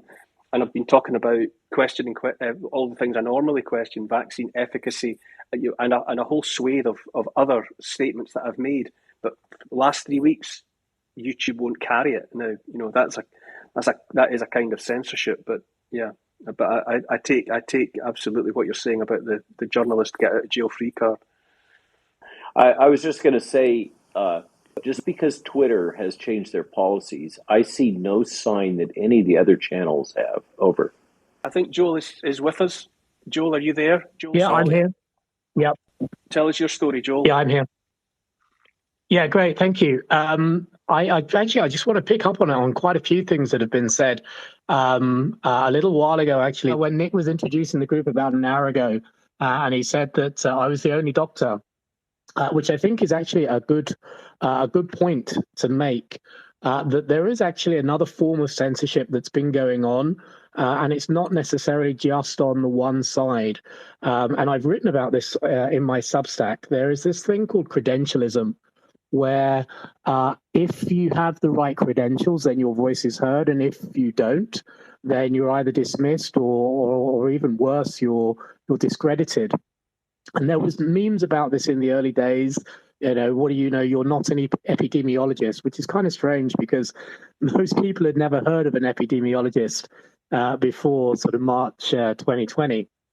And yet all of a sudden, epidemiologists were like, the brain surgeons of the modern era, the most revered scientists in the world. But in actual fact, they weren't necessarily the smartest. And we saw that with the infamous appalling modelling done by Professor I forget his name now. Actually, he's been Neil Ferguson. He's been out of the limelight for so long, thank God. But anyway, so that's actually another form of censorship that hasn't been explicitly covered, and I would say I fall very firmly into that. Not that I'm bothered by the fact that Nick said I'm the only one who's not a doctor in that group. And that's actually underlies my story, that originally I was rubbing shoulders, if you like, with these epidemiologists. Knut Viskelski was mentioned. It's a real shame that I've not heard his voice in a long, long time. But I was batting off him a lot in the early days on LinkedIn, and that was my first deplatforming, which took me to Twitter, and this is all within 2020, so the first few months of the pandemic. And another point to make is that I never looked for this. I'm quite an introverted person. I only had a few hundred followers on LinkedIn, never posted anything really, just a few business related things, and then kind of found myself accidentally in the limelight, which brought me introduction with Claire Craig, who brought me into Heart, and the start of my Twitter career, if you like, which was quite short-lived. Rapidly went up to almost 50,000 followers, but very quickly taken down when I hit that for carrying on talking about the things that nobody else, the platforms didn't want you to talk about. Why lockdowns don't work, why masks don't work, why asymptomatic spread is a thing. Early treatment, I covered ivermectin and hydroxychloroquine back in the middle of 2020. So all of these things. And then finally, the final straw was reporting about the potential risks for pregnant women. And I shared a video that Mike Yeadon was in and a few other experts. And that was kind of strange that, you know, they would take this down for such a high risk category, that prior to this, you know, nobody would have even contemplated subjecting them to this kind of treatment for at least 10 years of history. So on the back of the Twitter ban, I went to Substack, which I found to be a much friendlier place and a lot more productive. And I would say, you know, more to the essence of what science is, even though I'm not a scientist, where you really could express yourself, and you could also debate with other people in an environment that didn't feel like you were being discredited, that wasn't toxic, and therefore was progressive. Found myself in some rather illustrious company, the likes of Jessica Rose, Norman Fenton, to this day, like so many others, just trying to imagine that I might have been in this position were it not for the machinations of the platforms. Probably wouldn't be. And I think that's a positive that we can take from this, is that there are people from all different disciplines who have come together and who are working not just on this, but on much broader issues that society is facing right now. And I think this multidisciplinary approach, which includes people who aren't credentialed, who aren't necessarily experts in these various fields, is really important, that we're included as well, and that we don't overlook the aspect of censorship that comes with, you know, not taking that into consideration. Joel, I'm so glad you raised the spectre of credentialism. I've certainly been subjected to it endlessly. You know, every time I open my mouth on television or anywhere else, you know, I'm told I'm not this and I'm not that, and I've found it's even affected the way that I speak. I readily say I preface all my remarks with, you know, I am not qualified to do this. I'm not qualified to do that, and I think that's been a very pernicious aspect of the way in which people have been discouraged from just offering up reasonable opinions. So thanks for that, Joel. With an eye on the clock, though, just moving on to Group 3, early treatment. Of course, huge thanks to all of the contributors there to Group 2. You know, fascinating stuff, and a great conversation that was triggered there amongst yourselves, as well as asking questions. But as I say, Group 3, early treatment. I think Sabine Hazan is there, gastroenterologist, researcher, consultant, speaker. Sabine, are you there? Tell us your story, if you will, in relation to early treatment. Well, my story is pretty much, I think I've said it a couple times, but I'll say it. I am a gastroenterologist who basically does fecal transplant like Dr. Tom Barodi. And so fecal transplant, the process of using stools from a healthy donor to an unhealthy to help with C. diff. Opened our eyes to C. diff and how we could treat C. diff, not by killing it with microbes, but basically by adding microbes and therefore suppressing it. So with the same context and understanding C. diff, which is basically started because of a gut dysbiosis, I felt that probably COVID, because it attacked, and that's, me and Dr. Barodi at the beginning, we started on this in January 2020 when we started watching the virus mutate from one area, from China to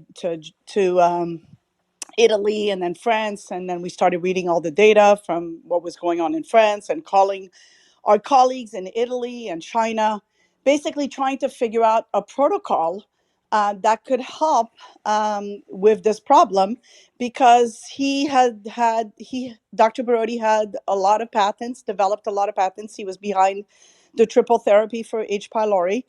And I've been running clinical trials for pharmaceutical companies for, over 3 decades, almost 3 decades, I should say. So I had a portal with the FDA that I could submit protocols. We started looking at what is the best protocol. So we basically started with hydroxychloroquine, Z-Pak, vitamin C, D, and zinc. We posted it. It got approved within 24 hours by the FDA. In fact, I got a phone call at 3 o'clock in the morning saying you're ready to run this protocol. So that was on April 3rd or 4th. We posted it on clinicaltrials.gov. From there, I think, our goal was to keep it in full transparency so everybody could see what we were thinking as physicians and to kind of alert other physicians and save as many lives as possible.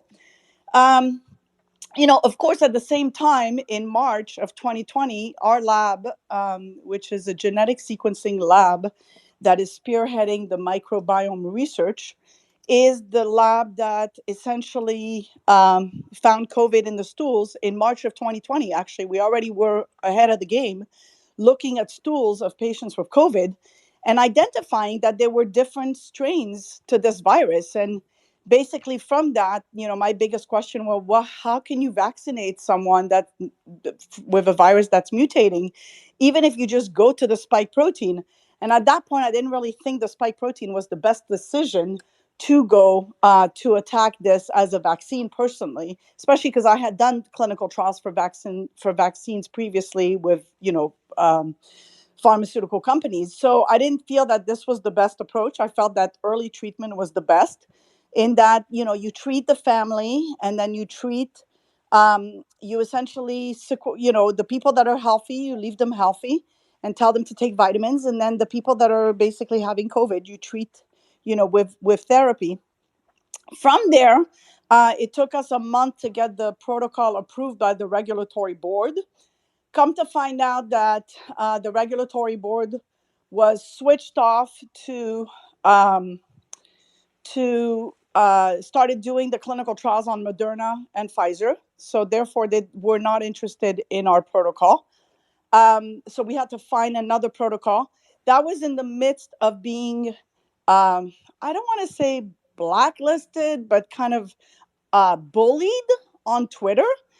Tweet on April 20th, just as the protocol was approved by the IRB, because we were trying to recruit patients for these protocols, right, that we wrote and the FDA had approved for us to run. At the time, it was a one-arm protocol because we felt we're in the middle of a pandemic. We should not have to give placebo. We should try to save as many lives as possible. And first of all, it was going to be super difficult to enroll patients in a clinical trial using a placebo and telling patients, look, you could die. Can you take a sugar pill, right? So when that tweet went off and a lot of people started attacking my company, attacking me, we basically were put on standstill. with the IRB, with the FDA. We had to rewrite the protocol, go into a placebo-controlled trial where the placebo was vitamins. So we were comparing vitamins to hydroxychloroquine and Z-Pak. From there, it became political. We got another IRB to approve us. We were finally ready to run the protocol in May. We had a lot of difficulty enrolling patients. So in my opinion, interference with research was done at the highest level with these clinical trials. It was a shame. And so we put our hats together, Dr. Barodi and I, and hopefully he's on the call, to basically switch to ivermectin, doxycycline, zinc, vitamin C, D, and zinc. And when that happened, of course, we then saw the media started making fun of it, but that made it difficult also to recruit. So I decided to put my hat of a physician, of a scientist with a genetic sequencing lab, and saying, you know what, the microbiome is going to tell the story, because I'm doing 50. So prior to COVID, I was doing 57 clinical trials on the microbiome and disease, mainly because we had achieved improvement with certain patients with fecal transplant. So we had an idea, Dr. Barodi and I, what a good microbiome looks like, something that nobody has yet. So essentially, that's where I come in. I'm on the front line of research, clinical trials. I've done 300 plus clinical trials. My family has done probably over 1,000. My two sisters are in the clinical trial business. My husband's in the clinical trial business. So we've worked with pharmaceutical companies. So to me, to see what has happened and what is happening and what happened with this pandemic was just, in my opinion, criminal. And it's beyond medicine. It's above. And so that's why I became Sabine? speaking. That's it. Yes. Sabine, can you hear me? Nick Hudson speaking? Yes. Yeah.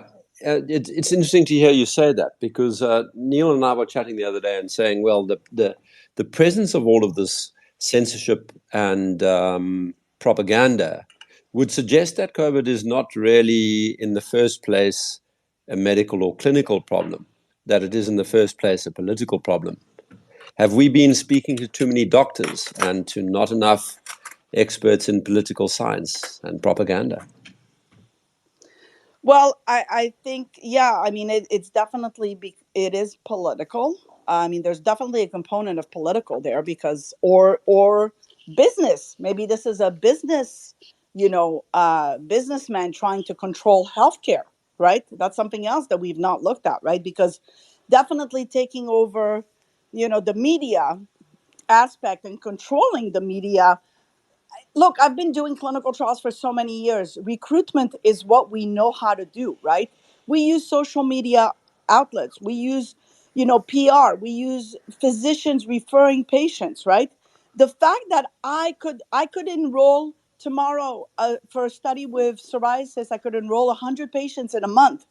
The fact that I could not enroll at the height of a pandemic, with a lot of people dying, and every time I would post something on Facebook, I would get like nasty trolls. I mean, like, and I've had to develop a tough skin for all this, because the accusations, the reputation slander, my name, my race, my, who I am as a, my gender, everything got attacked on every level. So, and it doesn't stop. It's not stopping. Even though I published my papers, this movement that is attacking the data, that is trying to stop the data from being out there. I have 2 papers on ivermectin. Both of them are being criticized right now, or not criticized, but there's a website called PubPeer, which is basically having people come in and they criticize the peer review. Well, that's fine. You can criticize, but then don't retract, right? Every research needs to be out there. And you can criticize the person and say this person has a conflict of interest and whatever, but it doesn't matter. It doesn't stop the fact that the research was done, the research was written, and the research needs to stay. You want to contradict it? Then do your own research. Contradict it. Show me that I'm wrong, right? But until then, don't remove a hypothesis from a journal because it interferes with your idea of ivermectin, right? I wrote a hypothesis that said perhaps ivermectin increases the oxygen saturation during COVID because of the fact that it probably increases bifidobacteria, because it's the fermentation. What ivermectin is a fermented product of a bacteria called Streptomyces, which comes from the same family as bifidobacteria. So it was serendipitous when we discovered that we said, you know what, maybe that's why it works, right? Because we discovered that while people had severe COVID in their stools, the one thing that they had in common was the fact that they were lacking bifidobacteria. So that was published in a paper prior to that said the lost microbes of COVID-19. So if you lose the bifidobacteria in your gut, it would make sense that if you're giving ivermectin at the time that you're hypoxic, you're basically possibly increasing bifidobacteria to come to the rescue to evacuate the virus, right? Because when it comes to viruses getting killed, you need strong bacteria, right? Viruses are are tiny, and bacteria are 20 times bigger, right? So essentially, to fight a virus, you need strong bacteria. You need a diversity of your gut microbiome, right? So that's how I came on with this. And the fact that there's people trying to remove a hypothesis from the journal is just, who is behind this? I don't even Sabine, think it's political. I think it goes beyond politics. Sabine, Neil Oliver here. Just listening to you there, the great passion with which you speak about the trolling and the impediments that were put in the path of your research and the rest. Now, obviously, we all know about the rollout of the vaccines being predicated upon, and the emergency use authorization being predicated upon the idea that there was no other therapy. But what were you being told, apart from the trolling, within the people who were able to to speak to you from a position of authority? What was the justification for trying to get in the way of anyone and everyone trying to come forward with as many weapons against COVID-19 as possible? What were you being told was the explanation for you being discouraged from doing what you were doing? I think there's a consensus around, and I know a lot of people in the pharmaceutical industry, and I know a lot of people at the FDA and the NIH and National Institute of Standards. We're all baffled, I have to say. We're all baffled because there is a movement that is beyond the politics. This is the movement of the mainstream media. This is a movement of, hi, we're marketing a product, we're selling a product, okay? And if I have to put my guess on all this and going all the way to the top, I would say it's he who has the most stocks or the most to gain from the sale of a product or the control of that sale of the product. So he who has the most money right now runs research. Yeah. That's it. Okay. So he who pays for the media, he who pays for the television, this is even beyond Pfizer. This is who's paying Pfizer, who is controlling Pfizer, right? So he who controls Pfizer and Moderna basically is behind shutting down this whole, research and censorship, etc. But the problem is, this is what's going to happen. At some point, those people are going to become patients. And those doctors that are innovating treatment are not going to be there, right? Because at some point, you have to realize that the doctors that have stood up in this pandemic are the innovators, the doctors that are thinking outside the box, the doctors that are creating patents for pharmaceutical companies, right? Now, it's really sad when they all join up together because they're seeing corruption. Who's going to be creating the next patents? The suits, the businessmen? I don't think so. Okay, thank you very much, Sabine. Jessica Rose isn't with us, but I have a message from her. She's a Canadian researcher with a PhD in computational biology and 2 postdoctorates in molecular biology and biochemistry. Lots of research, including on the Vaccine Adverse Event Reporting System, or VAERS. I'm just going to play you her message quickly. It's a short one. Here it goes. Hi, everyone. Thanks for inviting me to the Twitter Spaces. Quite honored to be here. Not happy about why, but at least I'm not being censored, hey? So I'm not sure everybody is aware, but my main point of censorship was a peer-reviewed, published article that I co-authored with Peter McCullough on myocarditis that was subsequently withdrawn and is still in limbo to this day. It happened over a year ago. It happened 5 days before the VRBPAC committee to decide to put these shots into 5 to 11-year-olds via EUA. I don't think that was a coincidence because one of the main findings of the paper was that myocarditis had a much higher prevalence of reporting following dose 2, like 6 times higher in young children, 15 years old young. 12 to 15-year-old age group was showed the most reports, prevalence in males as well. The paper was not controversial. It was a descriptive analysis of myocarditis reports in bears. There was no reason for its withdrawal. Remains that way. I was also permanently suspended from Twitter after just being there for about 2 months for posting CDC data verbatim. And I've had multiple YouTube videos removed without notification or reason as well. So that's all I can think of for now. I am back on Twitter, and I write a lot on my Substack, as most people might be aware. I'm reviewing lots of other people's work that's getting through the peer review process. So I'm hoping that the ball will keep rolling and that having meetings like this and telling our stories and letting more and more people know what's going on so-called behind the scenes will just release the floodgates and the censorship nonsense will stop. So thanks for having me. I really appreciate it, and keep talking. Yeah, that's Jessica Rose for you. The reason she's coming on by voicemail and not in person is she doesn't have a cell phone, which when you put it together with the fact that she's a very good surfer, makes her, for me, one of the most interesting people in the whole discussion. Jessica Rose has done fantastic work.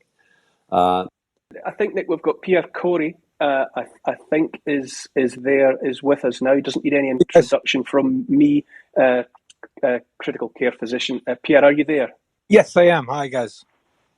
Thank you. Please offer up your contribution to the discussion. Yeah, I guess maybe I'll just tell my story a little bit briefly of COVID. I mean, first of all, I want to be really humble and say that these 3 years, I've probably been transformed intellectually. The amount of knowledge I've gained in the last few years is unparalleled in my entire life, even when I was deeply studying other topics. And I say that to say that when COVID started and it came out, I actually believed everything. I thought this was a true public health emergency. It was critically important that I behave in accord and do everything right to help everybody. I was the chief of critical care at the University of Wisconsin, a major ivory tower research institution. I was the director of their main medical surgical ICU. I had about 17 to 20 ICU specialists under me. And I had to organize them and prepare for this onslaught to the ICUs. And so I was really buried in all of that. And to the most granular degree, I mean, we were repurposing rooms and refitting things and working out patient flows and disaster scheduling in case everybody went down sick. And it was this really dizzying time. But it's interesting listening to the spaces so far because there's so many people that I've listened to already who are well aware that something was wrong in early 2020 and already was starting to put out warnings and already starting to see this play out. And that wasn't me. I was really focused only on medicine, and that continued for a while. Now, a few things started to pop up, which had me scratching my head. And I still remember what they were because I remember being like, what? And the first thing was when hydroxychloroquine was suddenly restricted in the United States to the care of the hospital patient. And I remember being in my car that day being like, what is going on? That's really stupid. And when I saw some policies come out, initially I thought it was just stupidity. I'm like, why hasn't someone got their head on there? Because that makes no sense. Why would you use, an antiviral so late in disease? And I just sort of thought it was weird, and I was like, what are they up to? And I didn't know what was behind it. It just didn't make sense to me. But I didn't spend a lot of time because I was busy. Moving on. In April of 2020, I wrote an op-ed to the New York Times because it was abundantly clear to me that the predominant form of transmission of this virus was aerosol. And that's why you had these massive spreads and outbreaks on the cruise ships and all of these, the choir practices, if you guys remember all that, where you saw these amazing, almost case histories of these incredible spreads. People would go to a choir practice, one person ill, and like 95% of them went home sick. And it was so clear to me that this was aerosol transmission. And when I wrote the op-ed to the New York Times, they were interested. They actually accepted it. And I thought it was I was like really excited because I was like, this was a medical insight that I thought was really important to the world for them to behave accordingly. And the reason why that op-ed wasn't published in the New York Times is it's a little weird story, but for those in the U.S., if you remember, Black Lives Matter was happening then, and Senator Tom Cotton wrote this really polarizing and very controversial editorial, basically asking for the military to put down that movement. And the entire editorial board got fired, so my op-ed didn't get published. It got published a few months later in USA Today, but the point is that at the time that I was writing this, there was an open letter by 273 scientists a couple of months later, an open letter to the WHO, to the CDC, of all of these environmental and aerosol transmission experts who are basically saying this is aerosol transmitted and this needs to be communicated to the public at large. And in that article, they talked about the committees at the WHO that were debating this, and they refused to recognize it. And in fact, the CDC recognized aerosol transmission a full year later, and the WHO a long time after that. And that was the first time, because I think, Nick, you mentioned it, or Neil did, about how this is political. And so around that time, that was my first thought, like, there are people making decisions not based on the science. There's something else going on here. Like the fact that the WHO wouldn't recognize something that was so incredibly apparent that it started to disturb me, that there was like a lot of dysfunction, a lot of incompetence. I kept putting down things to stupidity, incompetence, and all that. And then let's fast forward. So if you guys know of my history, so I'm a co-founder of the Frontline COVID-19 Critical Care Alliance. When we started out with this, again, we had medical hats on. That's it. We weren't political. We didn't know this whole thing was corruption. I didn't know science was so thoroughly corrupted to its core as I do now. I still believed in medical journals at that time. I still believed in the high impact medical journals. I say this all the time. I was a cover to cover reader of the New York Times, believing everything it said because it was the paper of record and it was the tops of journalism. I hear the laughter. Go ahead, guys, have fun. But I'm just being. No, I just sorry, Pierre, but it's just I completely go along with you. I was so sold on all of it for such a long time. I don't know why I thought the way I did for as long as I did. Anyway, carry on. Sorry. It's shocking though. I totally identify with you because what I've come to learn since. So what happened with like that New York Times thing is, or maybe I'll bring that up when I get to Ivor Cummins. So again, my group, we just did what we thought you're supposed to do as doctors. We were experts at the top of our field. When this played out, it was a critical care disease, right? We were all deluged with the images of Lombardy and the ICUs overflowing and everyone in their zoot suits. Seattle got hit, New York got hit. I had fellows calling me in the middle of the night because they're managing 50 people on ventilators in Detroit and Louisiana. I mean, it was like insane. But I kept thinking medically. I wasn't really paying attention to the outside world. I mean, my world was the ICU and was people dying on ventilators. And we created our organization because we thought, we were shocked that the entire country was doing what's called supportive care only, which is literally oxygen, fluids, Tylenol in the ICU. And these people were getting hung up on ventilators for weeks. None of them were getting off. They were dying slowly. It was so absurd. And I was shocked. And I was like, why aren't we treating these people? And again, my interpretation of why we weren't treating them, I thought it was just the distortion and corruption of what's called evidence-based medicine, because I've been fighting that for 15 years. My whole career, I see all of these colleagues and doctors and people who've trained me. You need a randomized controlled trial. Like, I always had better ways of doing things and whatnot, but everyone told me that all of my beliefs, all of my care practices were unproven because no randomized controlled trial had tested it. And I knew stuff worked without randomized controlled trials. And when COVID broke out, there was this: you can't treat, you can't give someone a blood thinner, even though they're clotting off the charts. Unless there's a randomized controlled trial. You can't use corticosteroids because it's unproven. And so there was this horrific conservatism and cautiousness, and I'm watching people dying. I actually resigned from the University of Wisconsin in April of 2020 because I told my boss, I still have the letter, I said, I'm morally and ethically troubled that this is how you're responding, and I refuse to be a clinical leader if this is what the response is going to be. Because they were starting to give me grief because I was encouraging my intensivist to try this, try that, do this. And I realized it was a completely unworkable situation. And I already had my protocol, the FLCCC protocol. And when we started, guys, we were speaking to doctors. We literally had doctors in mind as our audience of our protocols, of our writings, of our lectures. And little did I know, the doctors were never going to listen to us because doctors, I didn't know this, had a widespread implicit faith in the agencies and authorities and the experts and the societies. And what turned out to be a little fringe group, which is me and my colleagues. And I didn't think we were fringe because so many of us had massive publication careers. A lot of us were known as leaders in our specialty. So I thought that credibility would give us something.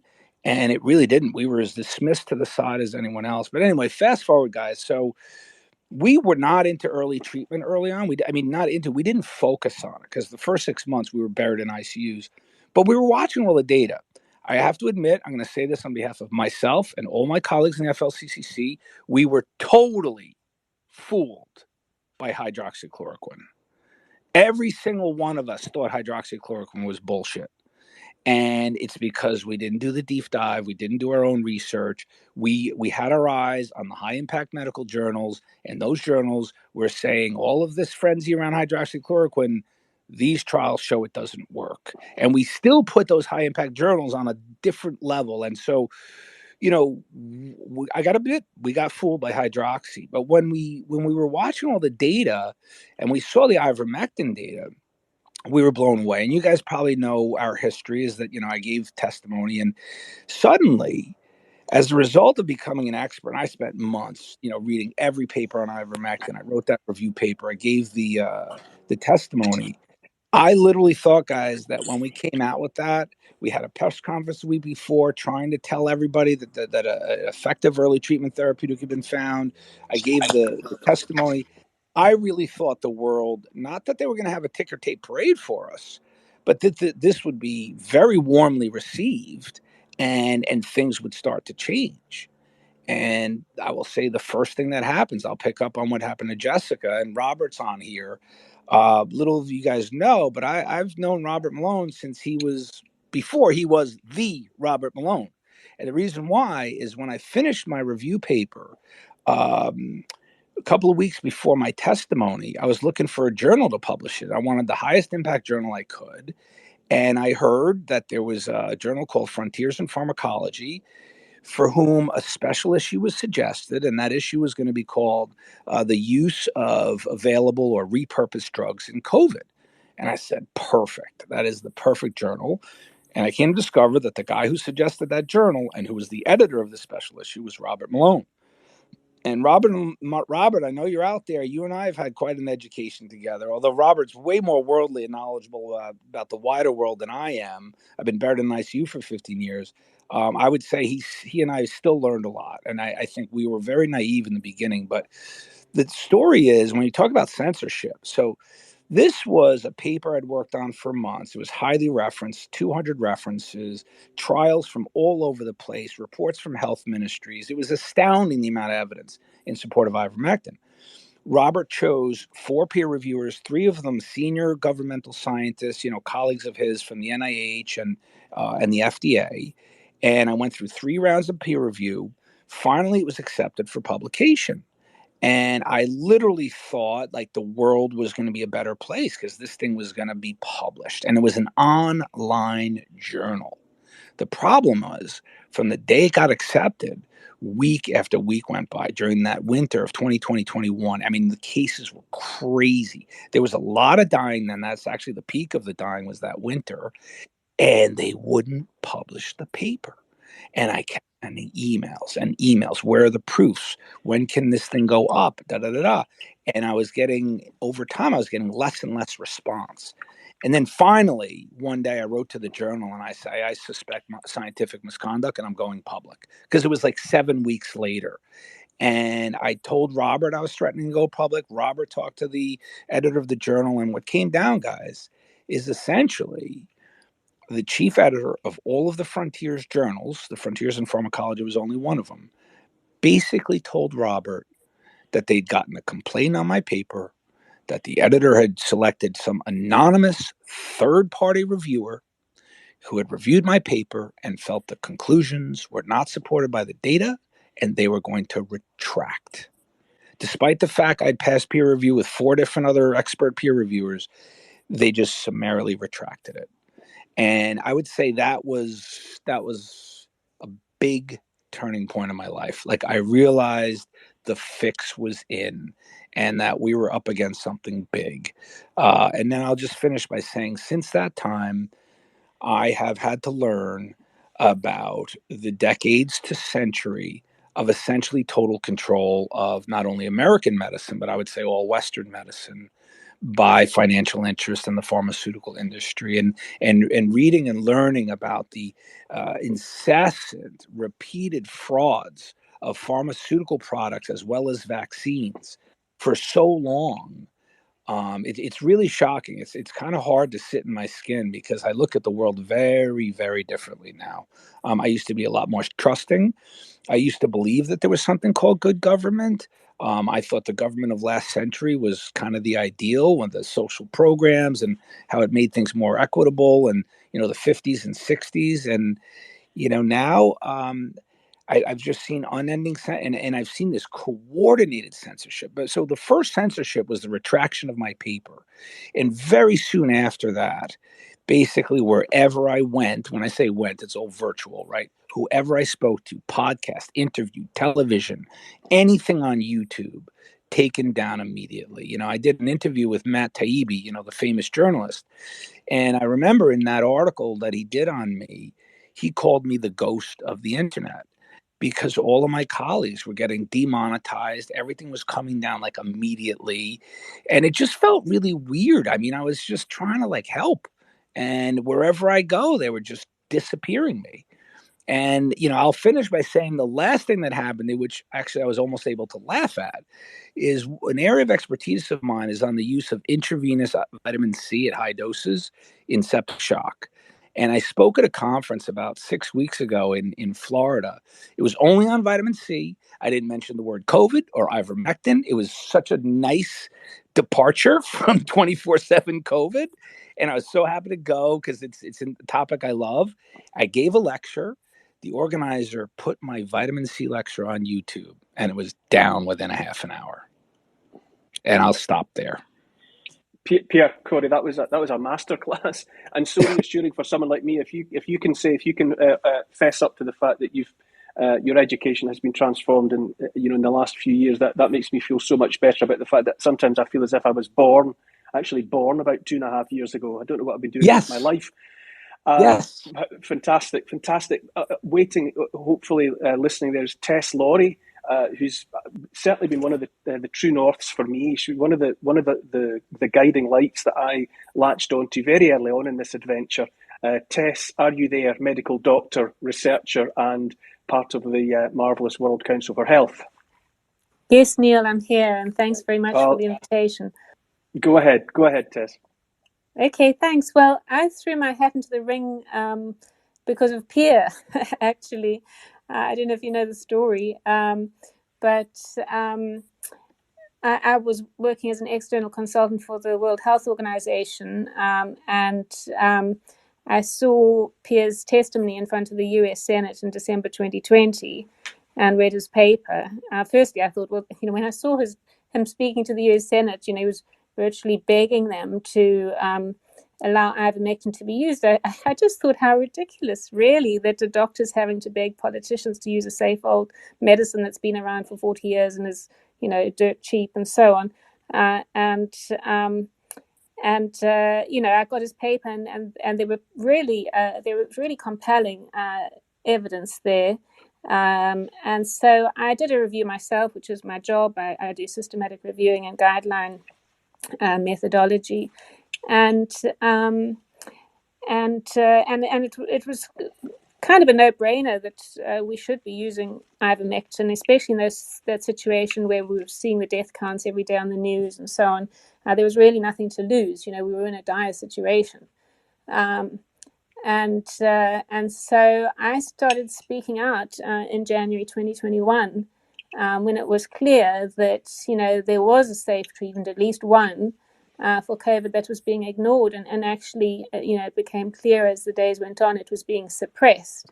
So I think that ivermectin is extremely important in the COVID story. I think it's the key. And I think it's such dangerous information. They really don't want, the authorities really don't want the public to know that there was safe, effective treatment all along, and all the COVID measures were absolutely unjustifiable. So ivermectin raises very, very uncomfortable questions for those in power.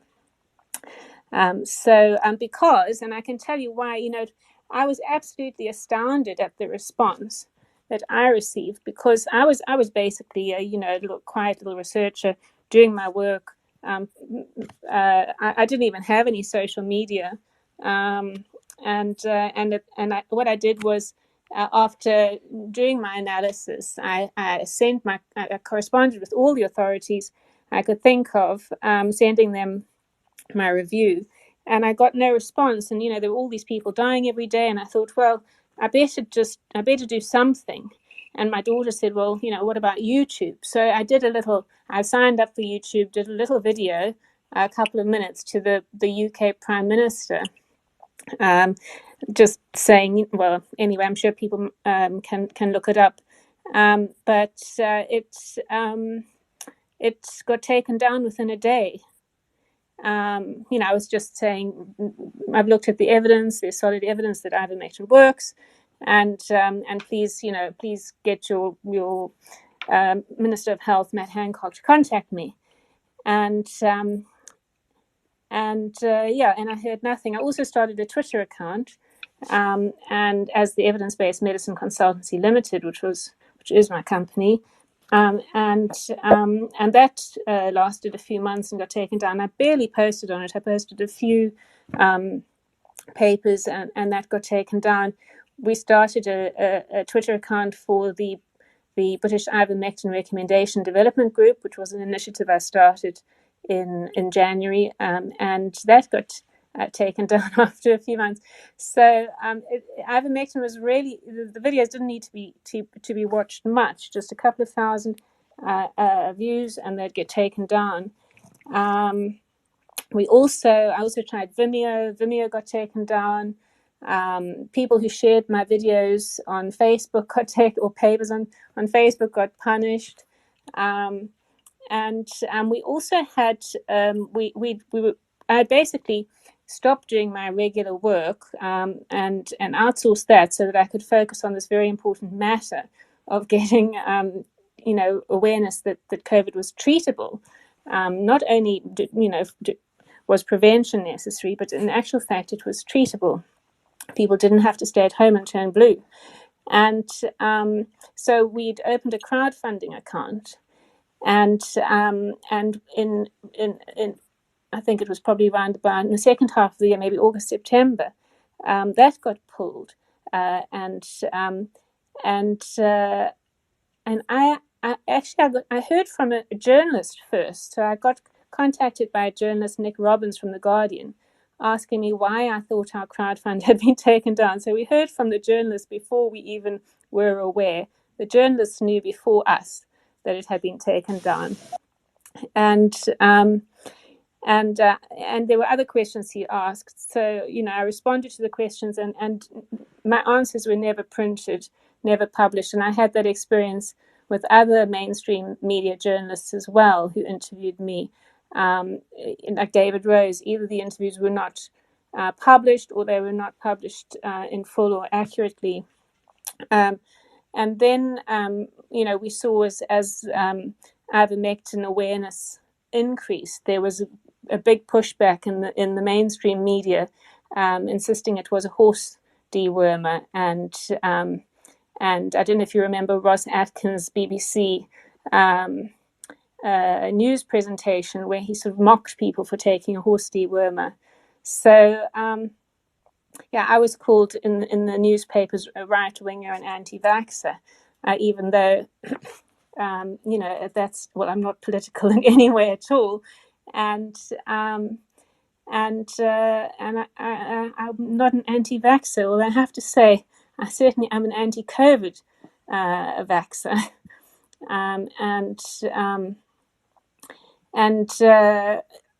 that's making me think about all vaccines really now.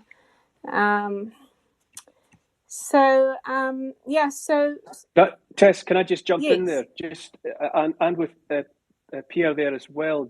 Would you in relation to children, would you be confident vaccinating your children if that was, hypothetically, if you were confronting, the general vaccination of your children at this point? I would absolutely, knowing what you know now, would you go ahead? I can answer that very easily, Neil. I would absolutely not vaccinate my children with another injection. My trust in the pharmaceutical industry has been completely broken. I think, given the way they've been given carte blanche, and with these untested, dangerous COVID injections, one has to question, and the way the regulatory agencies have failed to protect the public, one has to question all of the existing vaccines, and this needs to be a process we have to go through. Fascinating. And by the way, that is the biggest problem that we're going to have in the future, is trusting pharmaceutical companies. This is going to be huge. Yeah. Pierre, are you still on the line? Are you still there? Just the same question to you. Would you vaccinate children, knowing what you know now, with the general array of childhood vaccinations and the rest? Well, if you follow my Twitter, you'd know the answer to that. 2 weeks ago, I don't know what compelled me, but one evening I tweeted a little thread, and I said that prior to the pandemic, myself and my family, I have 3 daughters, we were fully vaccinated. I never questioned vaccines. I actually never spent time because I thought that was already a proven scientific law that vaccines are the backbone of good health. And I wrote that, what happened in COVID is I started to research the COVID vaccines. And what I discovered was so reprehensible and such a distortion and violation of everything scientific. And that I still cannot, we are in a humanitarian catastrophe from these vaccines. Then I started looking into the history of vaccination industry. You can read just 2 books and you're there. Turtles All the Way Down and Dissolving Horizons will tell you everything you need to know. But there are many, many frauds around vaccines. And this is not new, what happened in COVID. It's just the only thing different is the scope and the scale of the destruction of this vaccine. But there's immense amounts of data showing how harmful these childhood vaccines are. So in that tweet 2 weeks ago, I said I would, if I had young children today, they would not get a single childhood vaccine, period. And I mean that, and that's an evidence-based view that's having researched a lot of the history of vaccines. It has been actually a fraud from the beginning. It's shocking. I can't believe I say that, but I truly believe it, and that's all the data shows to me. Well, for what it's worth, as as an unqualified, unscientific parent, if I was confronted now by the prospect of giving my kids the the round of childhood vaccinations, I would absolutely do the same. I wouldn't let the needle anywhere near them. If I could and say, to hear that backed up. Neil, if I could just jump in there and say it's not just the needle, it's these nasal vaccines too, yes, which are being given yes, to children, not necessarily with their parents' approval. It's like if your child is at school at the day, they're doing these things, that the children end up getting them whether the parents have. In actual fact, I was in a taxi the other day, and the driver said that he had expressly said his daughter was not to get the nasal vaccine, and she got it anyway. So, parents have to be very, very vigilant and to protect their children at this time. Yeah, absolutely. I've still got my two boys are still at school, and we said to them, just don't take the nasal spray for the flu vaccine, and they didn't. So we are that with they haven't had any COVID vaccination either. Neither have me or my wife, and we're on that path now, as Trudy and I and our children. But at the moment, we're not taking vaccination at the moment, and that's that's just a work in progress. Thank you both. Thanks Tess. Thanks Pierre. There, I think we've got Eric Nepute there. Is that right? In the house, Eric, are you there? Actually, Neil, before we go to Dr. Nepute, if you could have Dr. Binder speak. He is absolutely. a cardiologist from Switzerland. He's been waiting for a few hours, and it's getting very late, as it is for you all in Europe. Okay, Dr. Binder, are you there? Please offer Binder. your contribution. Yeah. Binder, sorry. Binder, Thank you. Sorry. Yeah, well, that's no problem. I'm used that English-speaking people call me Binder. That's normal. Well, thank you very much for having invited me. I mean, it's great to see you all, great guys, after almost 2 years back in Twitter. So, yeah, finally we can continue where we stopped 2 years ago. Well, my story, maybe not everybody knows it. I'm a Swiss cardiologist and internist, and also trained in immunology and virology. So in February 20, I immediately realized that everything I had learned in medical school, during my scientific education, and in my practical medical life, which is 34 years, was suddenly turned upside down. I mean, the whole prevailing corona narrative was utter unscientific nonsense. So, well, I felt it is my duty as a doctor, as it is my duty to inform my patients about their medical condition so that they can decide informed how to proceed. It is my duty as a doctor to inform the public about this medical condition of the whole society. So first I explained this in emails to doctors, fellow doctors, to journalists I knew, politicians I knew, and I never got any answer. Not even an answer like, Thomas, you are crazy or so, just no answer. So, well, I intensified my information on Twitter, Facebook, and wrote blogs. And on Thursday, before Easter, I wrote a huge blog where I once again the whole nonsense narrative from the whole indication to test over the suboptimal PCR test that the Corman-Drosten testing protocol is the first possible that you could create for SARS-CoV-2. Highly likely there is no asymptomatic, epidemiologically relevant asymptomatic transmission, that the CFR of 2% is nonsense. The IFR is important, that is highly likely 100 times or so lower because of the great number of undetected cases. And this was read about 20,000 times in a day. So I thought, well, I don't know why me, a simple doctor from Switzerland, should educate Switzerland or maybe the whole world, but well, I did it. And on Easter Sunday, I wanted to go on holiday with my wife for a week, and I thought, well, now many fellow doctors will come out, and this information will spread virally, and in a week or so, this nonsense will have collapsed. Well, it came differently. On Easter Saturday, I did some final work in my practice, and in the evening, I was arrested by an anti-terrorist squad in my practice. In this operation, 60 policemen were involved. They also protected all ministers of the Katunarga province where I live. The reason was that an acquaintance of mine read these emails, blogs, and in these he saw threats. And he called the prime minister of the province where I live, another good acquaintance of mine, and there was the allegation I'm armed, I have a psychiatric history, and I would threaten the government. All of this was wrong, of course. And well, after 1 hour, they realized, oh, well, this was all wrong. All these allegations were wrong. They could not put me in jail. So they sent an emergency doctor to me, and she decided I am corona insane. I got the diagnosis corona insanity. And then I was put into psychiatry. I mean, to be insane alone is not enough for involuntary commitment. You can be insane and still a nice person. But then they decided, well, as I'm not dangerous to others, I'm self-endangering. And so I was first put in a padded cell for 36 hours.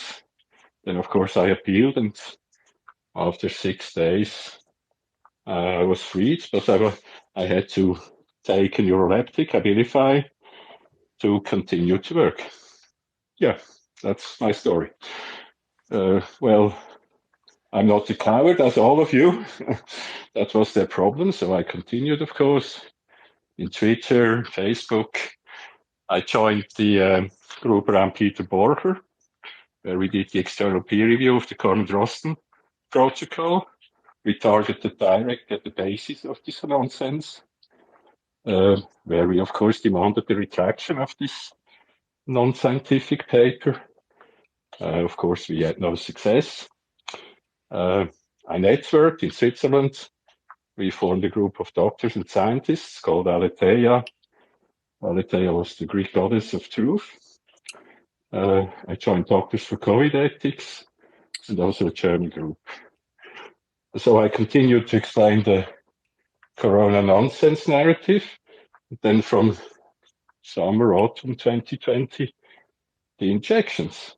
I mean, it was incredibly simple. I explained to populace, well, it's unnecessary to vaccinate against the beta corona common cold virus, which it was for the general population, that you cannot vaccinate effectively against a permanently mutating virus, because the vaccine always lags behind its variants, and that you cannot end a pandemic with a vaccine, because the pandemic ends after 3 months when everybody's either dead or immune, and the development of the vaccine takes 5 to 10 years.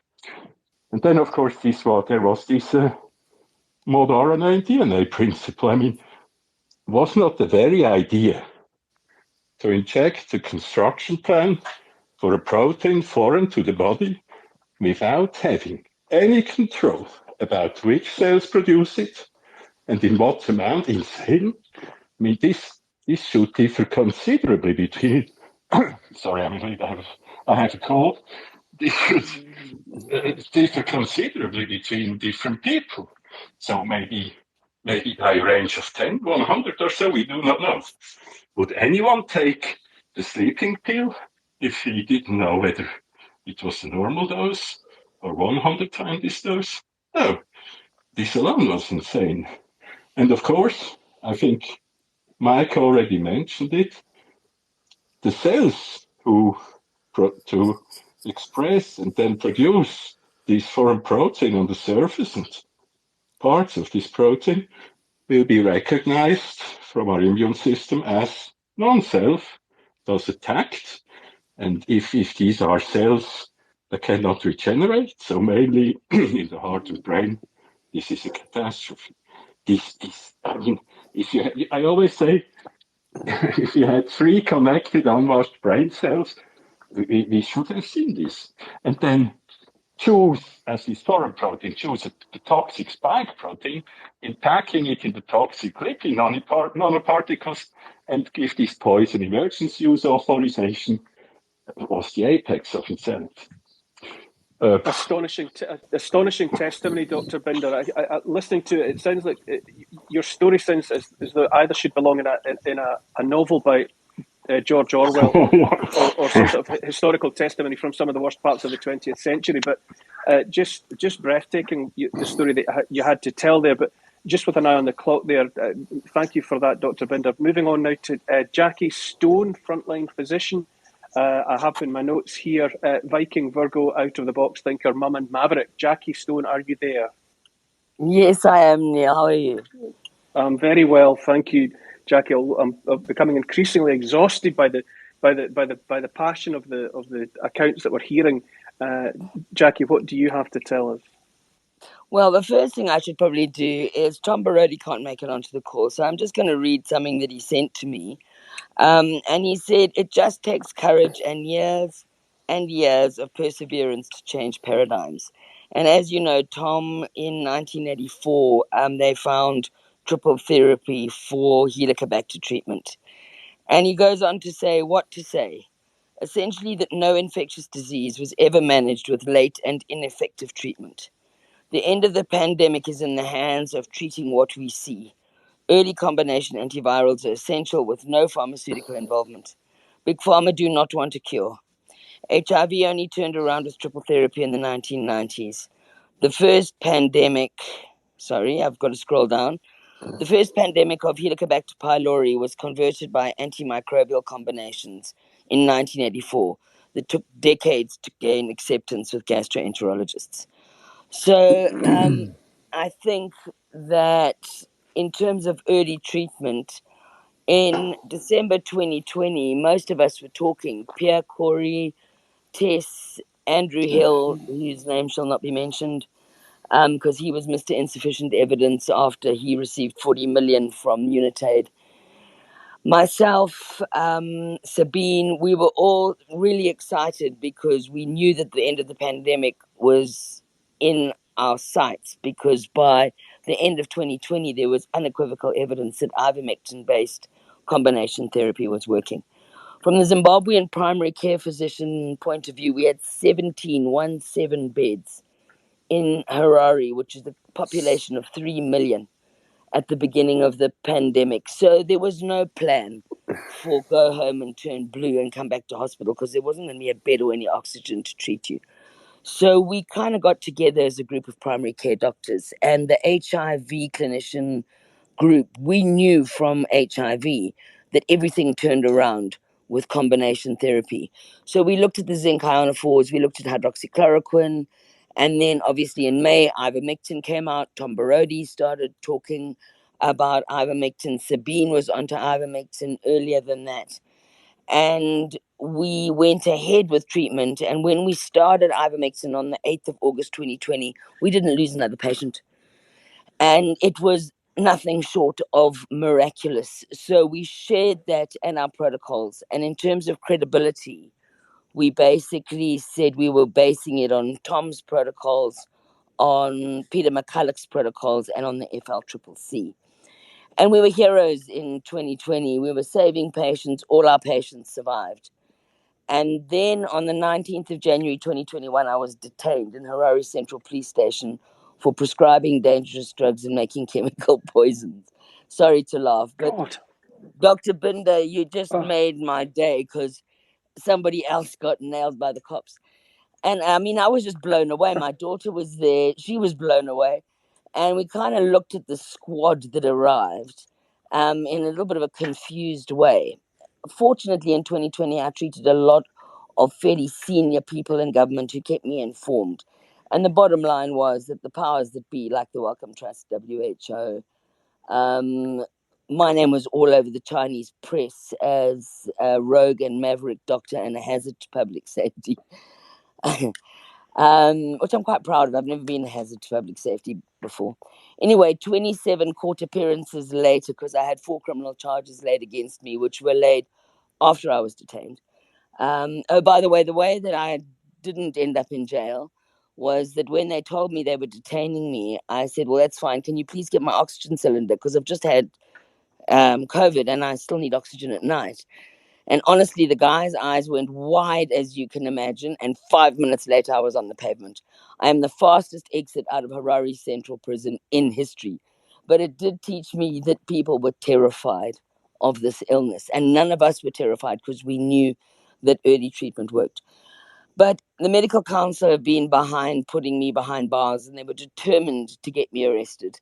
So on my second last court appearance, when we pointed out that one of the crimes that they've actually accused me of doesn't exist because the medical council misinterpreted the law, they then went on to say, the prosecution said, we pray for a custodial sentence, in other words, jail, to act as a deterrent.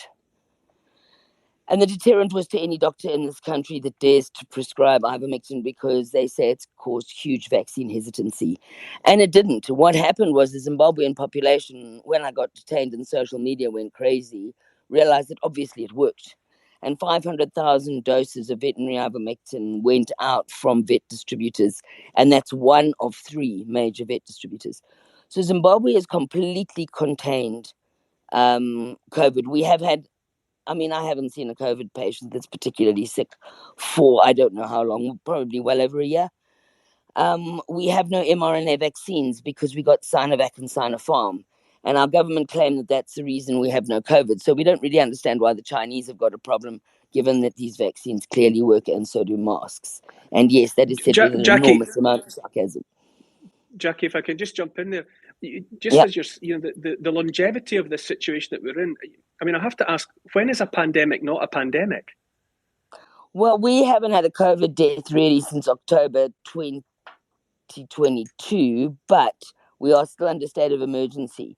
In that time, we've lost 500 patients to TB with HIV and probably 135 to malaria and none to COVID. But the emergency in Zimbabwe right now is COVID. So basically, I can't tell you when the pandemic ends because I'm a doctor, not a politician. Just to jump in there, I think part of the whole propaganda here was persuading people that there was a deadly virus. And I'm not saying that the virus isn't dangerous to some people, but it's to a very small minority of the world's population. We saw very early on John Ioannidis' study showing that the infection fatality rate was much, much lower than the World Health Organization had proposed. It was sitting, I think, in the initial study at something like 0.14%. And when you cut that data a little bit and say, okay, well, that's for the population as a whole. And if you take a subset, people under the age of 70 with no severe comorbidities, there's negligible risk. So, this was part of the propaganda, was convincing ordinary health under 70-year-old people that there was something dangerous and that they needed something, whether it was a vaccine or early treatment. But for the vast majority of people, you need neither. You're safe before it even starts. And if you've got early treatment that works, I equate COVID-19, particularly the first 3 waves, to malaria. So I'm sitting in Victoria Falls at the moment, and I have a box of Coartem with me because I know that if I get malaria and I don't treat it early, I'm going to end up in ICU on day 5. But I'm not scared of malaria at all. If I get a temperature having been bitten by mosquitoes, I'll take Coartem the moment I get a temperature and headache. So but if you get we COVID, need to respect it, but not fear it. But if you get COVID, you don't need to take anything. You're healthy. You're under 70. Well, all of us, we don't have hospital beds here, so nobody takes the risk. So as soon as anybody gets sick, ivermectin treats all RNA viruses. Ivermectin, zinc, and doxy, and it doesn't matter what you've got, whether you've got malaria or whether you've got influenza or respiratory syncytial virus. It's better in 24 hours, and you don't get to day 8 where you need oxygen. So none of us take the risk. Okay. Neil, have you been keeping careful track of whether we've spoken to everybody in this group? I think we're due to move on to group 4, Nick. I think we're ready to... No, guys, sorry, just one second. Gal. We have, I have to say, we have Dr. He dropped many times, but we have with us Dr. Eric Nepute. Oh, is he back? I think his story is amazing, so let's hear him. Yes. First of all, this has been a tremendous room, and I can only pray that the rest of the world has the opportunity to hear the stories that we have all been able to hear and share today. Um, I believe that by the end of this room being closed today, that the world's jaws should be on the floor. So I commend the bravery of all the men and women that have stood up and spoke. And I'll tell you what's really fearful to the evil of the world that's running this is the courage that is spread from the men and women that are sharing their stories here. So I'll briefly share mine. Just a little background on me. I've been in private practice for 22 years. I'm a doctor of naturopathic medicine as well as a doctor of chiropractic. I run 13 fully integrated practices. We have cardiologists, primary care doctors, pediatricians. We've created a one-stop shop in our practice, and we try to do things as natural as possible. I also own 2 surgical centers, and in the hospital space, I've been part owner of a hospital as well as 2 genetic molecular labs. I tell you that not to impress you, but to impress upon you that my background is a little bit more diverse in healthcare than most would think. When COVID first hit the scene in 2020, I practiced in St. Louis, Missouri, and we've been very involved in politics in Missouri for 15 plus years. And when we were told by our health departments, there's nothing that can be done if you contract COVID, take some Tylenol, go home, and if your lips turn blue, go to the hospital. Which is the worst advice that you could possibly give. We made recommendations out of our practices for a 150-year-old homeopathic remedy of high-dose vitamin D, zinc, quercetin, vitamin C, as well as IV vitamin C, like Dr. Pierre Kory was talking about. And we were making some tremendous headway in our community, actually getting on the news, getting positive press, getting positive information out to the community about what's going on. And then all of a sudden, we got sued by the federal government. In fact, I got sued by the federal government for violating a law called the COVID Consumer Protection Act, which no one's ever heard of until we were served the papers on it.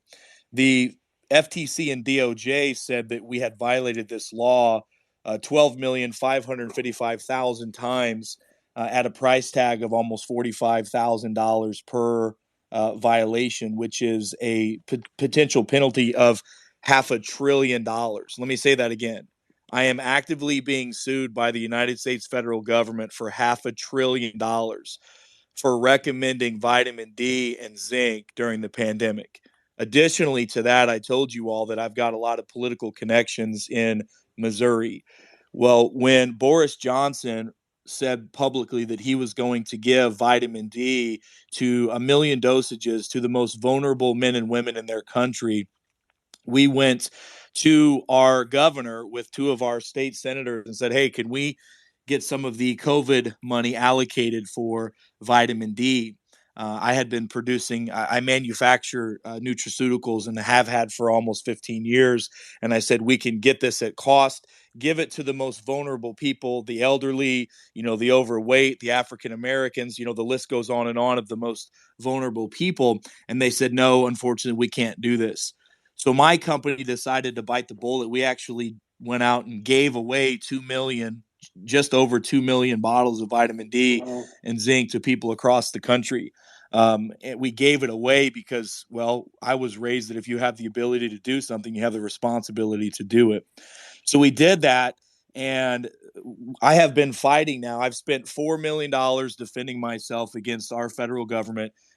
We have, just so you know, we've actually had 2 federal judges tell the Department of Justice and the FTC that they do not have a case against me and that they need to find a way to off-ramp this, which means a settlement. They've offered me 6 different settlement options, which all of them included more censorship. And by the way, when the FTC and DOJ put out their press release about us, which was a fraudulent press release, that press release gave authority to 5 of my banks to debank us. So I had 5 banks shut our bank accounts down and freeze our assets because of the accusation of fraud.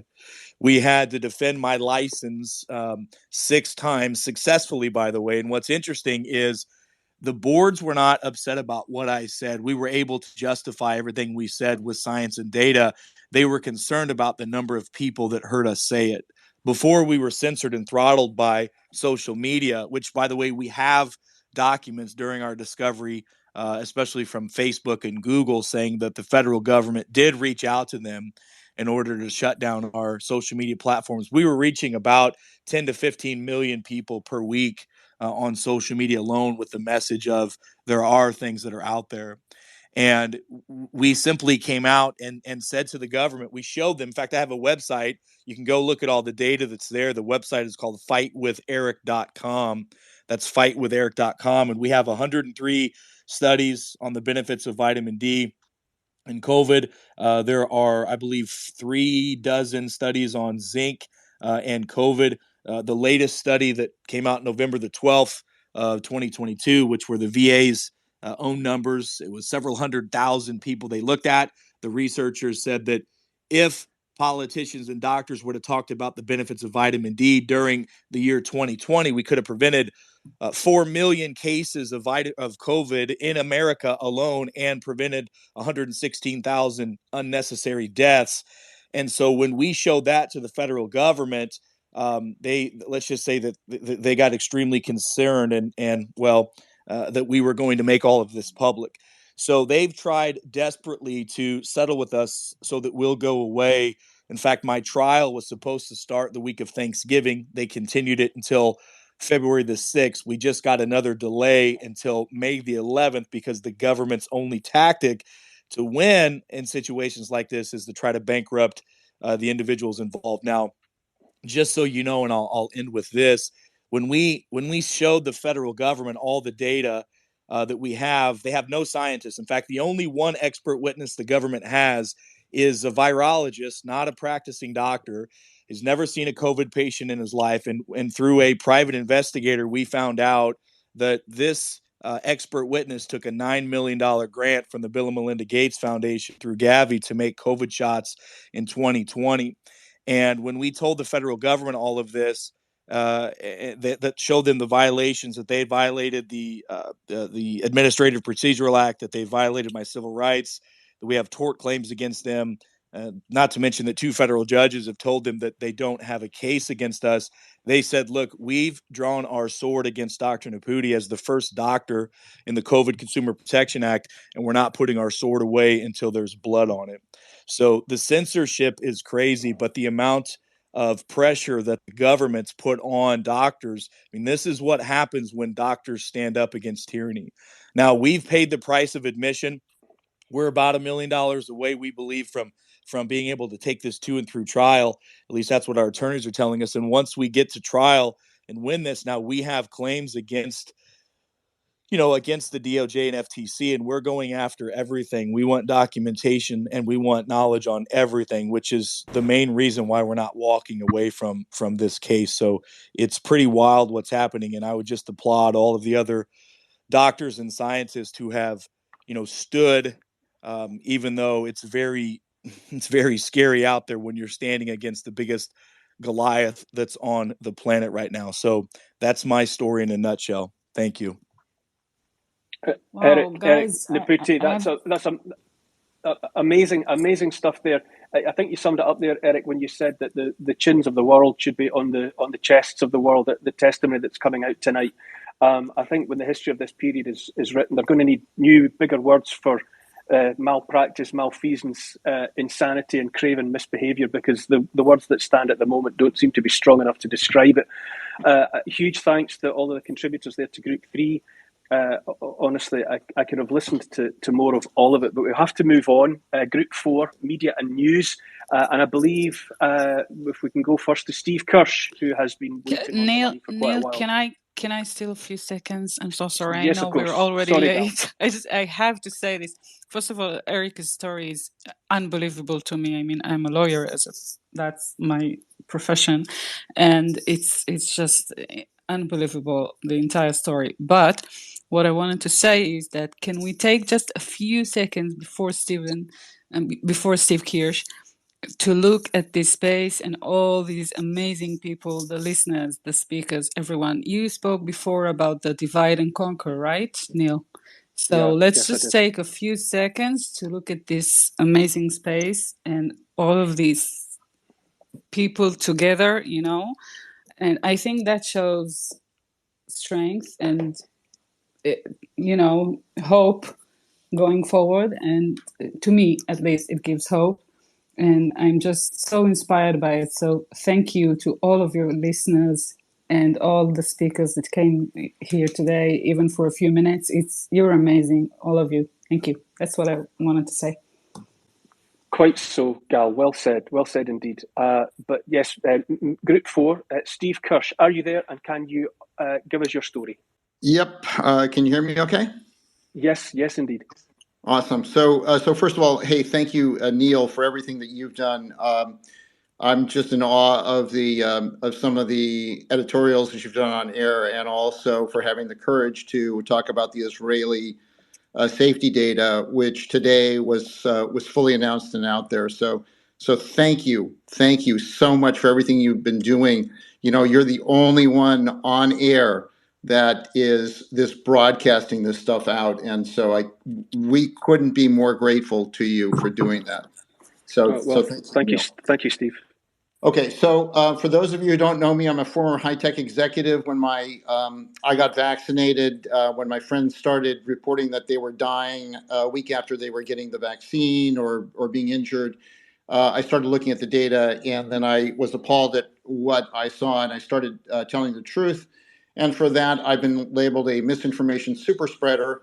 And in fact, if you do a Google search for misinformation super spreader, I am the #1 hit. So I am the worst, apparently, in the world, and I'm very proud of that fact because it means I'm telling the truth. And I'm a super spreader because there's so many people following me. Otherwise, I'd just be a spreader. So I have been censored. I have had 2 lifetime bans for Twitter. I'm now back alive after being killed twice. I've been lifetime banned on Medium, lifetime ban on LinkedIn, and lifetime ban on Wikipedia.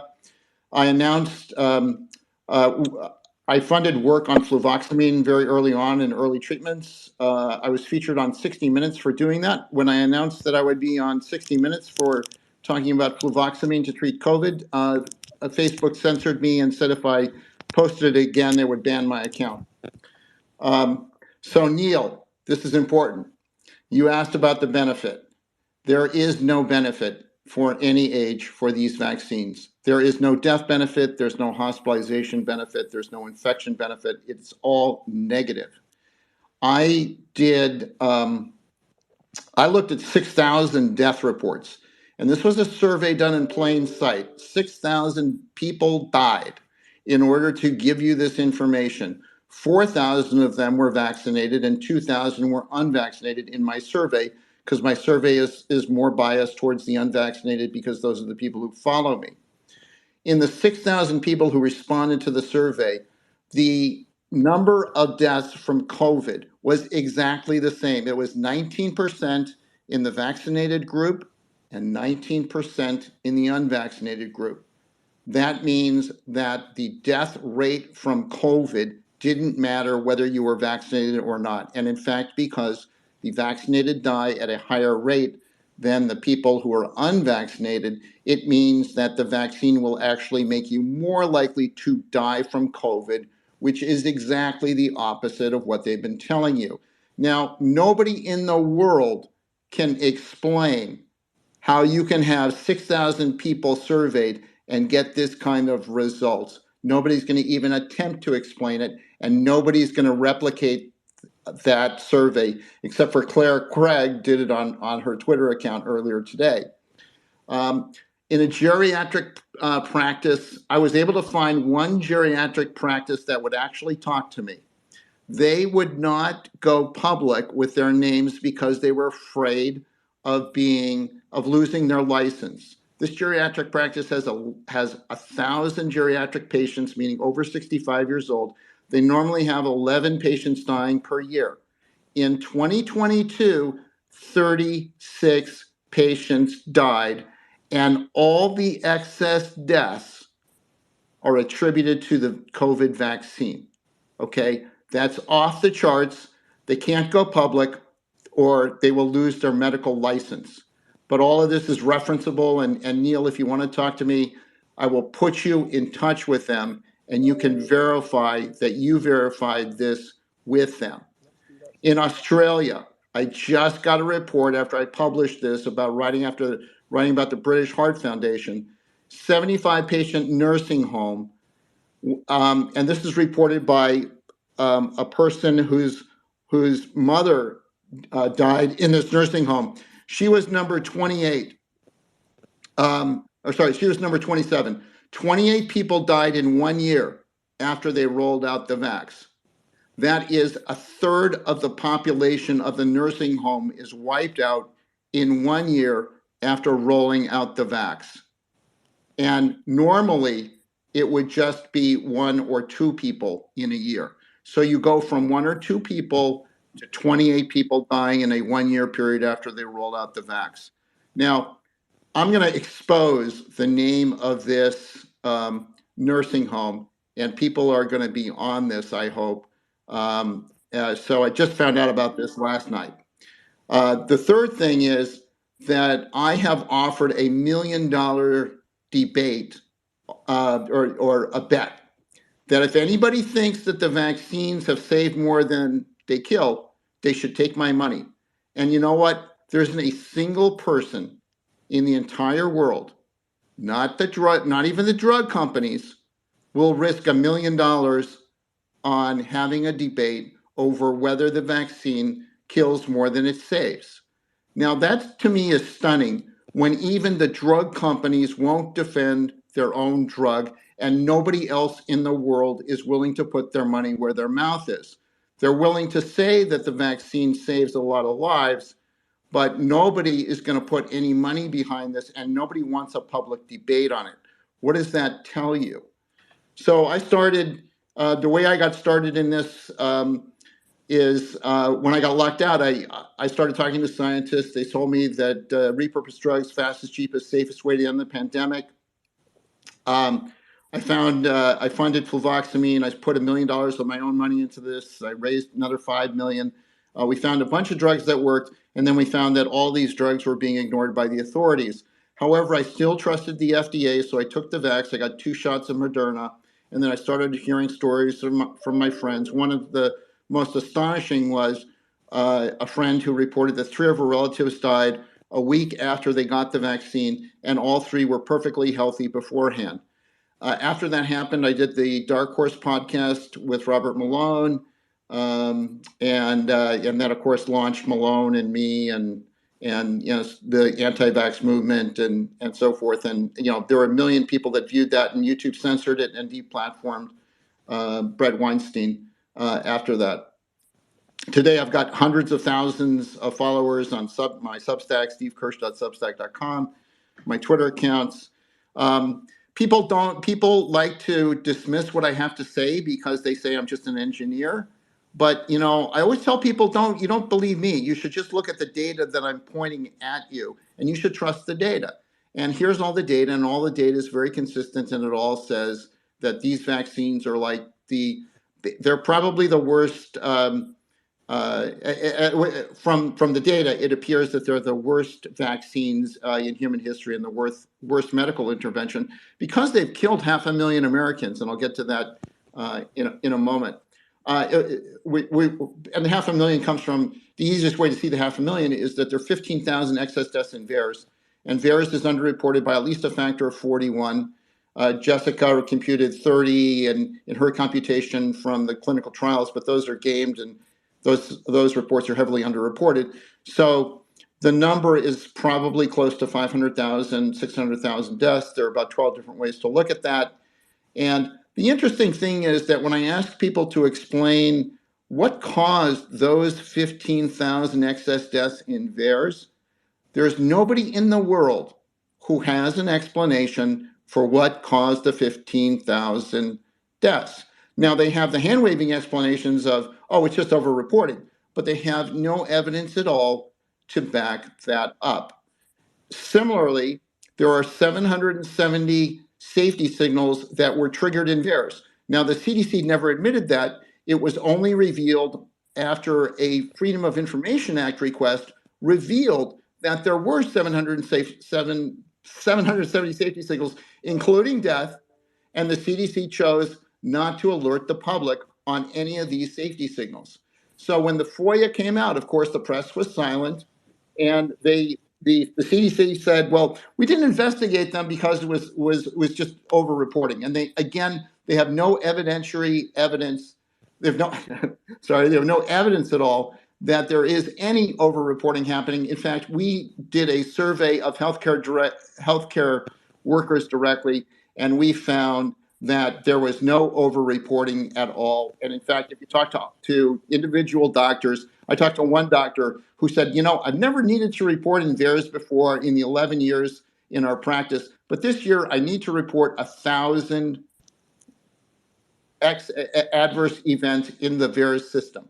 So this is not over-reporting because they're reporting more. This is over-reporting because there are more events. And the same thing happened with the HPV vaccine back in 2009 with the Slade report. It's documented on page 114 in the Turtles book. And they used exactly the same playbook. They said, because at the time, HPV generated more safety signals than all the vaccines in history, times three times greater than all the vaccines in history. And they just said, oh, people are just reporting more. So they used the exact same excuse back then. And this vaccine makes the HPV vaccine look like rounding error in comparison. Now, we've tried to bring these people to the table, like, the mask thing where all the studies show that masks don't work. We actually got a debate with the first author, Jason Avalok of Yale University, who is the author of that Bangladesh mask study. And he was totally destroyed in the first hour of debate. And it basically, there's no signal there. Masks don't do a damn thing. In fact, in his study, the curves for people who wore masks versus the people who didn't wear masks, they were on top of each other, meaning you couldn't even tell which way it went. I learned last night that there were 175 people tested in Puerto Rico after they got the vaccine. This is ages 8 to 84. And I need to confirm this, but what I was told is that 85% of them had heart damage after they got the vaccine. That is astounding. That is way more than the 30% in the Thailand study. And I'm getting more information on that. I hope to release that one soon. Today, the Ministry of Health video that was talked about, Neil, on your program is out showing the corruption. They basically knew about all the safety data. They decided to bury it, not talk about it, and they basically defunded the scientists after telling them what a great job the scientists were doing and how they wanted to continue it. What they did is they defunded the scientists and they completely buried the report, and they didn't say anything to the public about all of the adverse events. And I tried to get the chair of the ACIP committee, which is the outside committee for the CDC, to actually take a look at that Israeli video.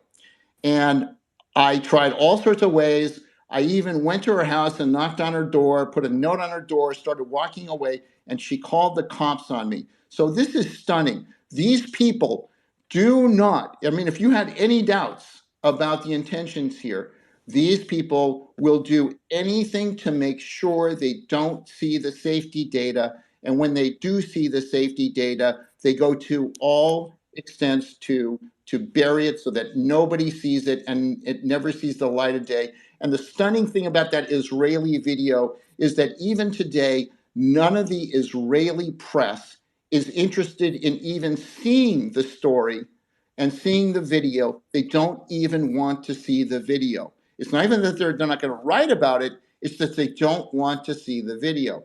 I offered $1 million, I'm almost done. I offered $1 million to the ACIP and FDA outside committee members.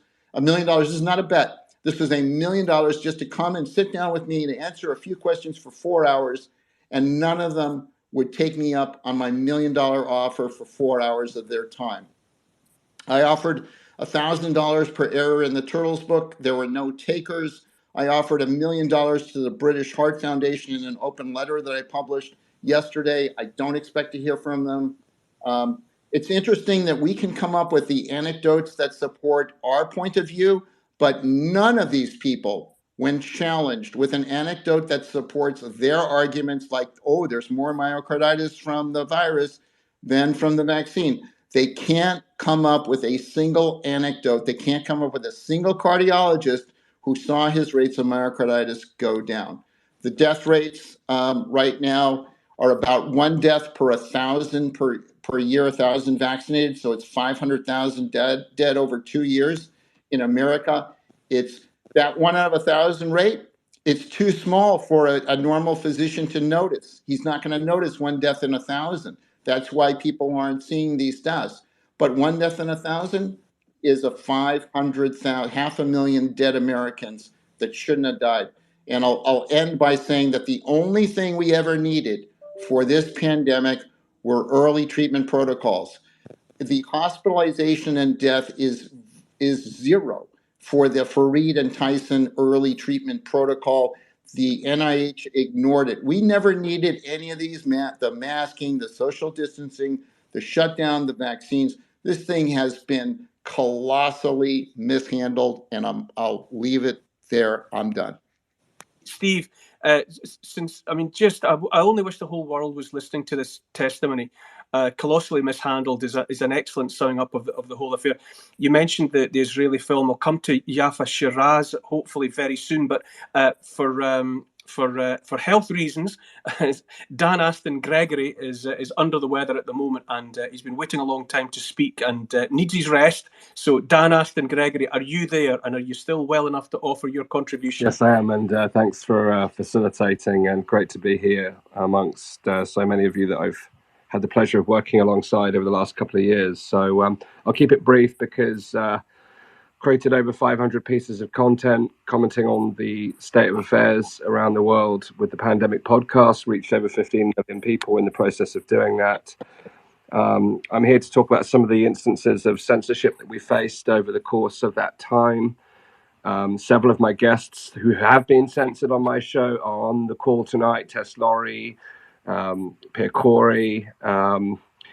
We've been censored first and foremost, most peculiarly, the first out of everything that we could have possibly been censored for was our conversation with Dr. Robert Kirsch talking about vitamin C. And we were very careful throughout the pandemic to respect, I say that word lightly, I have no respect for the rules of these platforms, but to enable us to continue broadcasting, we worked very hard to be mindful of how we communicate around the guidelines. And we knew that we couldn't come online and say that, vitamin C is going to prevent you from getting or cure you if you have COVID.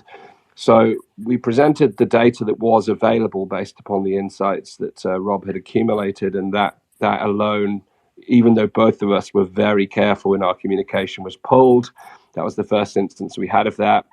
Then we had Dr. Tess Lawrie on the show, and again, Tess and I had discussed these boundaries that the platforms have, and she agreed that she would merely present the data that was available. She literally brought a slideshow to the podcast. We did a live video feed where she presented slide after slide all of the data supporting the evidence around ivermectin. And, we know there's a huge agenda against that. That was pulled. We had Dr. Pierre Kory on talking about ivermectin. The hard part with that is that actually at that point, Dr. Kory, he'd been out there speaking about ivermectin relentlessly. He said, look, Dan, I want to talk to you about the corruption. So we spoke very briefly about ivermectin, but that was enough, I think, to trigger the system. We spoke for maybe about 20 minutes, possibly, on ivermectin, and then a further hour to an hour and a half on the corruption. It's literally one of the most insightful conversations I've had throughout this entire period. That was pulled. And this is all on YouTube. I'm talking YouTube primarily here, but we've had numerous strikes on Facebook. The first iteration of the Pandemic podcast was pulled, completely deplatformed from YouTube at 5 million views. Had to start all over, regain our audience. We were able to do that, fortunately, and continue to grow, although we've experienced a lot of throttling, a lot of suppression of our content.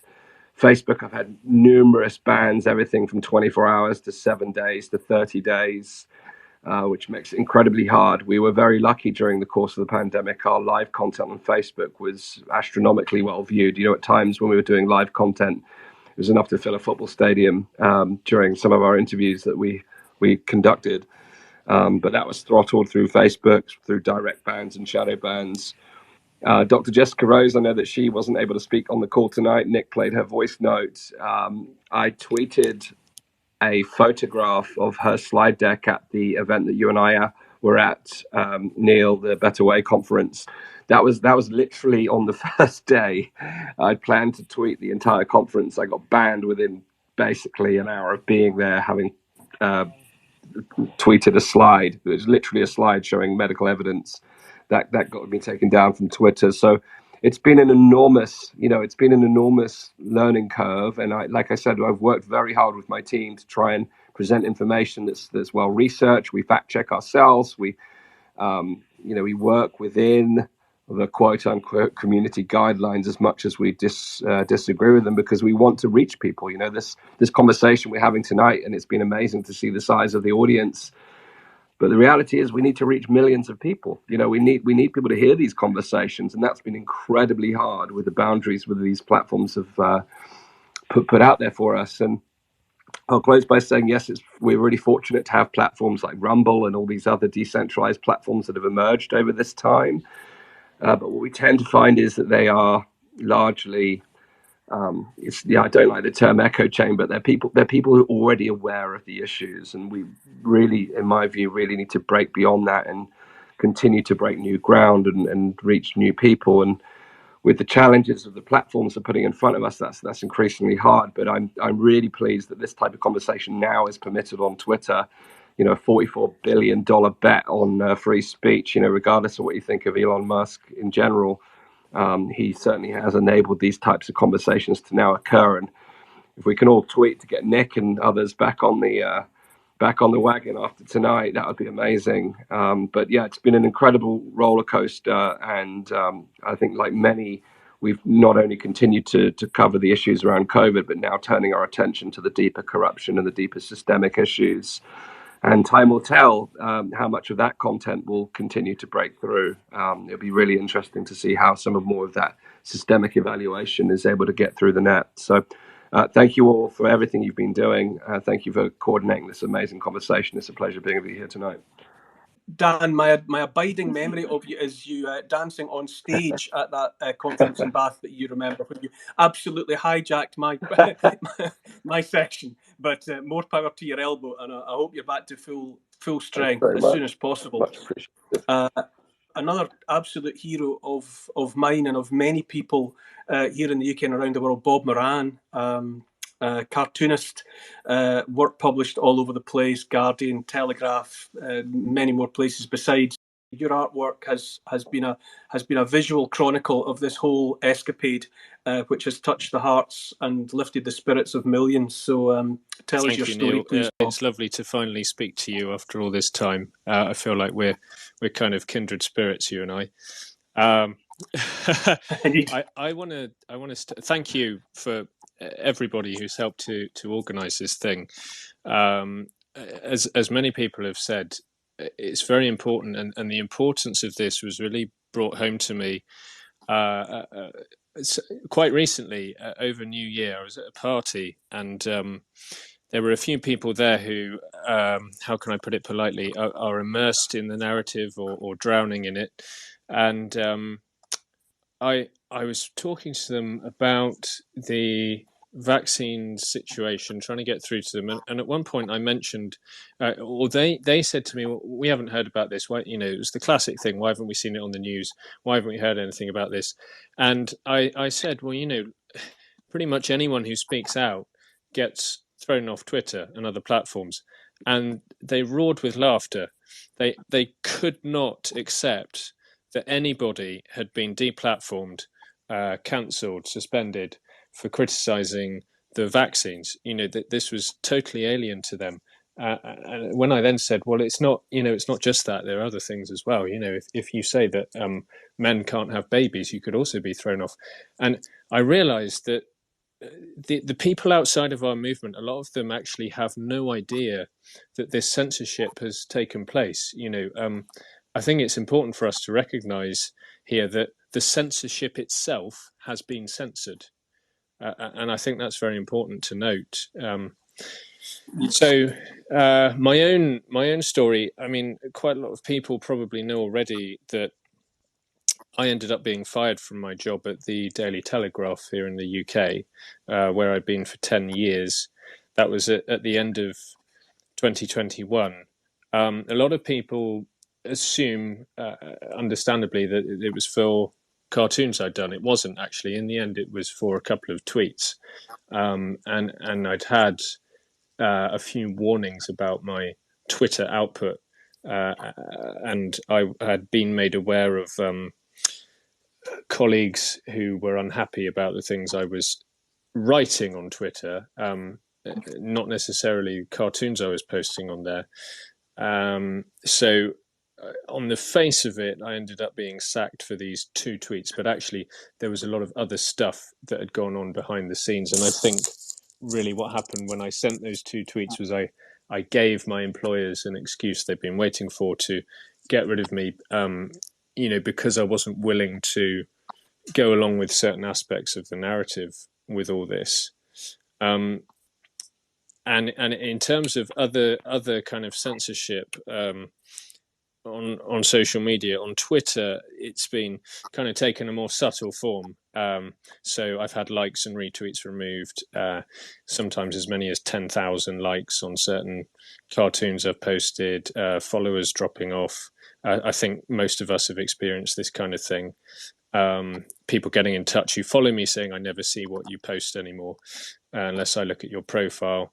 I've never, like you, Neil, and others tonight have said, I've never actually been banned. I haven't been kicked off Twitter, and I'm equally baffled sometimes. I don't quite understand why.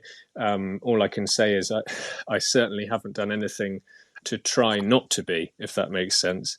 I haven't held back. I don't worry about, if I post this, will I get kicked off? For whatever reason, I'm still on there. And I found other platforms, Facebook and Instagram, much more overt in the censorship in terms of cartoons just being removed, just deleted, and told they violate the guidelines. Both of those, Facebook and Instagram, seem to take particular issue with my depiction of Justin Trudeau in blackface. People may know I always draw him now with a cartoonish blackface, because obviously it's well known that he at one time in his life spent most of his weekends in blackface at parties and things, it seems.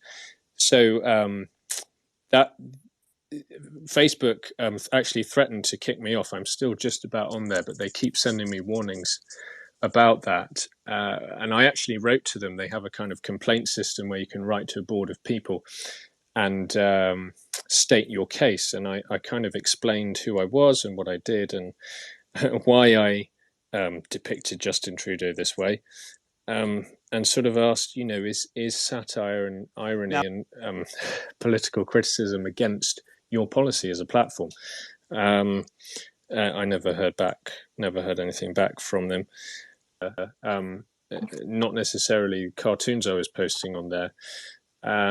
So on the face of it, I ended up being sacked for these 2 tweets, but actually there was a lot of other stuff that had gone on behind the scenes. And I think really what happened when I sent those 2 tweets was I gave my employers an excuse they've been waiting for to get rid of me, because I wasn't willing to go along with certain aspects of the narrative with all this. And in terms of other kind of censorship on social media, on Twitter, it's been kind of taken a more subtle form. So I've had likes and retweets removed, sometimes as many as 10,000 likes on certain cartoons I've posted, followers dropping off. I think most of us have experienced this kind of thing. People getting in touch who follow me saying, I never see what you post anymore unless I look at your profile. I've never, like you, Neil, and others tonight have said, I've never actually been banned. I haven't been kicked off Twitter, and I'm equally baffled sometimes. I don't quite understand why. All I can say is I certainly haven't done anything to try not to be, if that makes sense. I haven't held back. I don't worry about, if I post this, will I get kicked off? For whatever reason, I'm still on there. And I found other platforms, Facebook and Instagram, much more overt in the censorship in terms of cartoons just being removed, just deleted, and told they violate the guidelines. Both of those, Facebook and Instagram, seem to take particular issue with my depiction of Justin Trudeau in blackface. People may know I always draw him now with a cartoonish blackface, because obviously it's well known that he at one time in his life spent most of his weekends in blackface at parties and things, it seems. So that Facebook actually threatened to kick me off. I'm still just about on there, but they keep sending me warnings about that. And I actually wrote to them. They have a kind of complaint system where you can write to a board of people and state your case. And I kind of explained who I was and what I did and why I depicted Justin Trudeau this way. And sort of asked, is satire and irony and political criticism against your policy as a platform? I never heard anything back from them. So what was I going to say? I just want to talk about cartoonists generally in all of this, because, cartoonists play a very important role in society in terms of free speech and freedom of expression. We are kind of meant to be like canaries down a coal mine. We're sort of a pressure release valve for the public, and we kind of fill a similar role to the court jesters of old, whereby we're given special permission to say the unsayable sometimes, and push the boundaries and kind of find out how far are we allowed to offend certain groups and break certain taboos. That's an important role that cartoonists, certainly in this country, have filled for a very long time. We have a long tradition in the UK of that. And, cartoons are steeped in irony and incongruity and humour. They aren't read in the same way. They're not meant to be read in the same way as a newspaper article. But the thing is, they only ever work if there's some truth behind the image. And if there isn't, it's not that the cartoon is dangerous. It's that the cartoon is just crap. It's a bad cartoon if there's no truth behind it. So to see it as a threat always seemed quite weird to me. But here's the thing: satirists of all kinds, like especially cartoonists, the levels of freedom they enjoy in a society is really a measure of how much free speech you have in that society. And if you find yourself in a situation where cartoonists are being censored, or worse, cancelled, fired, you're in big trouble. You're in very, very big trouble. You don't ever want to be at that point. And when you work for a newspaper, okay, as a cartoonist, there is always a certain amount of censorship that goes on in terms of self-censorship and input from editors. So, you're working for a particular readership, and that there are certain, levels of taste, subject matter that your editors just aren't going to want to publish. So you censor yourself in the sense that you might not even bother drawing an idea because it's not going to get through. Then you have input where sometimes you draw an idea and an editor might say that won't work today, or that feels a bit old, or can you change the wording on this, or whatever. But in fact, I was surprised at the beginning of all of this at the level of freedom I was given. I'd actually never had so much creative freedom in my job at the newspaper, where I was getting most of my ideas through, and it actually reached a stage where in late 2020, or as we got into the autumn, I was submitting ideas that I felt very passionately about, and I really pushed what I was trying to say in terms of how savage I was being about the politicians, because I felt so strongly about what was going on. But I was thinking, this will never go through, but I'm going to try. And they were publishing them. I think in October 2020, I did a cartoon of Boris Johnson dancing, Boris Johnson wearing a dress, dancing with Keir Starmer through a graveyard, and they were dancing over these gravestones that had various things written on them. One of the gravestones said "children," and they published it in the Sunday Telegraph. I couldn't believe it, and I thought, this is quite serious. This is quite a stark reflection on the relationship here between this newspaper and the Conservative Party and a Prime Minister that they had played a huge role in getting elected, and about 2 or 3 weeks after that, I remember submitting a much, much tamer idea and getting the feedback of, we really think this is a bit harsh on the Prime Minister. We don't want to do this. You're being a bit unfair. And I was kind of really confused. And I said, well, what do you mean? Don't you remember that one from a few weeks ago with the dancing and the graves? And they kind of say, oh, yeah, but, the thing is we're approaching the vaccine rollout now, and people have forgotten about lockdown, and we all need to get behind him. People are going to forgive him because the vaccine is going to be amazing. And this started a kind of friction between myself and colleagues and editors about the vaccine issue. And I was told in no uncertain terms that that they would not, as a paper, say anything at all that could be construed as anti-vaccine. They said, we're just not going to do it. This is before December. It's before anyone's had them.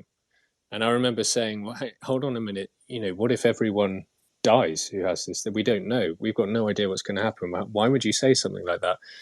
And they just said, that won't happen because we know vaccines are safe.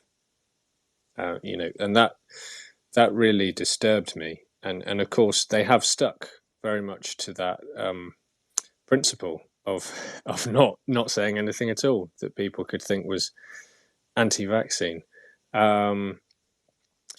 So yeah, that's what's happened to me. And of course, I'm lucky now. After leaving the paper, I managed to strike up a relationship with the Democracy Fund in Canada, which is a Canadian charity, and they have given me a lot of freedom to produce cartoons every week, and I make them available free now to any publisher anywhere in the world who wants to use them, which is great. And I've got a much bigger audience now, and it's worked out okay for me. But at the time, it was really quite worrying because I'm only 36 years old and I have a family to support and a mortgage to pay, and so it's not ideal to be fired at that point in your life. No, indeed, Bob. I think there's something. I think you said, that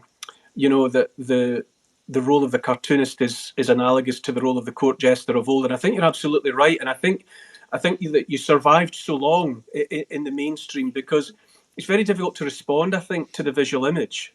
And furthermore, I think that your work, because it's it's on T-shirts and it's hanging on people's walls, and it'll have been cut and clipped, and it'll have been scrapbooks and all the rest of it all over the place, will probably outlast a lot of the words, a lot of the millions and billions of words that have been used to chronicle these events. I think there's something eternal about what you've done, and you. I think you do stand apart. You are the cartoonist of the visual chronicler of this whole escapade. And I just, for me personally, you've been a huge source of the truth. You have portrayed the truth in bright colours and bold lettering. So I'm so grateful to you, and it's only time that's making us move on again.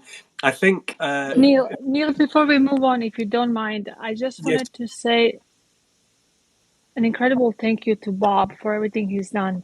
You know, we underestimate the power of arts and the way you speak to people and just say the things that sometimes some of us might be afraid to say or not ready to tackle, but to do it in such a manner that it really wakes up people. And I'm grateful for everything you've done. And just to give you an idea, this weekend we actually spent some time in Orlando, a strategic meeting coming up with new strategy for the year to come. And on our table was Brad from 5 Times August, Dr. Ryan Cole, Dr. Richard, myself, and we called our table Science Meets Art. And while everyone was, you know, trying to figure out what we're going to do next year, you know, stop the mandates, do this, do that, they gave us Play-Doh. And we were the only table that actually took the Play-Doh and started making these figurines. And everyone was thinking we're just kind of joking around, not doing much. But we created a story with our Play-Doh. You know, there was an elephant in the room and there was monkey on the back. And, you know, there was frog boiling in the water. And then we made a circle with a family because I actually used one of your pictures to say, you know, the war is on the family and our children are our prize. So we came up with this story and tried to explain to everyone that there's so many ways we can tackle this, and you've been incredible. Thank you, So just Kat. thank I you. really appreciate that. It's very kind of you to say. And yeah, I saw you tweet. I saw you make a tweet about that the other day, and it really resonated with me. So look, I mean, you know, I'm probably even lower down the ladder than Neil is in terms of what are your qualifications to talk about all of this, right? As many people have pointed out to me, you know, I'm just a guy who draws pictures and colours them in. Okay, I've absolutely no credentials or background qualifications in terms of science whatsoever, and I'm surprised by it. I don't know. I don't quite know exactly why my work has cut through. There's almost a mystical quality to it. I think there's something about the combination of truth and humor that has some ability to break the spell of this horrible spell they've woven on the population of the world. I don't know. It has a certain power to pierce their armor or something. I don't know. But thank you. It certainly does. It certainly does, Bob. I think it just does cut through, and it's everything from a howl of pain right through to something sublimely heartfelt and heartwarming. So just well done to you. If we have still Jan Jekielek, I'm hoping I'm not making too much of a mess of the pronunciation of that surname there, senior editor with Epoch Times. Are you there, Jan, and can you tell us your story? Absolutely, I'm here, and you know, this is such an unbelievable space. The thing is, you know, I thought I knew so many of the people that were involved, you know, on sort of in the battle line, so to speak, and I've discovered a whole suite of new unbelievable people whose stories I didn't even know. I mean, of course, I didn't think I knew all of them, but this has just been an unbelievable space, and it's a real honor to be here. Bob, you know, I think humor is just an incredibly powerful tool to cut through orthodoxy. And, you know, frankly, I don't think we're so good at it at Epoch Times, frankly. And especially with this topic, which is, you know, so cuts to the heart. So many people are so deathly afraid of it. There's nothing funny about it. You're not allowed to be funny about it. I think there is a mystical quality to your work. I mean, I've seen it coming across my desk, you know, time and time again with something that just sort of showed a truth that people weren't ready to accept. So I thank you for that. And I, of course, Bob just spoke, so I don't want to just specifically single him out. There's been some really unbelievable things that have been said. So we come into this. I'll kind of speak. I'll speak for myself, but in a way, it's sort of the story of the media itself. We came into this from a very different place. So Epoch Times, for those of you that may not know, was founded by Chinese Americans in the U.S. who had, you know, basically escaped persecution in communist China, and, you know, some of the worst persecution, which many people describe as genocidal, even. So let's extreme, okay? And what comes with that kind of persecution always is the narrative to explain why it's okay to, basically commit what are the equivalent of crimes against humanity or eradicate a group of people. And so we're very familiar at having, basically a massive propaganda apparatus, which is the so-called media of the Chinese Communist Party, which always speaks with nearly a single voice, and especially on issues of consequence, aimed at us from the very beginning, since the year 2000, when we were founded in Chinese language in Atlanta, Georgia. And we've kind of the really weird thing is that we've just kind of been aware of this kind of reality all along, and in a way we've gotten used to anyone that's worked. I've been with them 18 years, okay, and anyone that's been with it, we're just kind of used to the idea that there's something out there of this nature that's basically trying to take you down, that's trying to minimize your voice, that's basically the worst possible character assassination you can imagine is being thrown at you. You're being called rat. I remember there was this horrible Washington Post article which was comparing or front page, just effectively said the unvaccinated people are rats, I think, or something like this. It was very kind of like Holocaust-esque, almost like Nazi propaganda. That's what came to my mind at the time. Anyway, there's terrible stuff. My point is that we're kind of used to it. So when we came into this, we actually came into from this side of being attacked by the Communist Party of China. But even as early as August 2019, this mainstream media apparatus, specifically NBC, that was the most destructive. But essentially, it was this whole complex that has basically come after everybody here, was coming after us. And they basically saw us as having one of the biggest social media followings of any news outlet. That was the official line. And they basically successfully got us basically neutered on Facebook, we were one of the biggest advertisers on Facebook at the time. It was an amazing way for us to grow and reach new audiences. We were very effective. But by calling us a dark money operation to re-elect Trump, which, you could casually look at any of these ads and see that these were subscription ads that we were running, not political ads of any sort. We're not, frankly, a 501c3. So if any one of these ads actually had been political, we would have been, lose our 501c3 status, where we can't be that way, right? But anyway, it didn't matter, because all that matters is the narrative and the correct position. And this actually really hurt us in a profound way. And then we started developing a platform called Epoch TV, actually, for our video content at the time. And when COVID hit, we were we hit the next milestone, which was we immediately knew when we saw that there was something really bad happening in China, and we're very suspicious of what's happening there. And we knew very quickly through an analysis that the origins narrative was false. We actually made a documentary by April of 2020 that talked about that. Okay, and basically said it's preposterous to not consider the lab origin hypothesis. I mean, in fact, it's the most likely thing. However, we don't know, because everything's hidden by the CCP, right?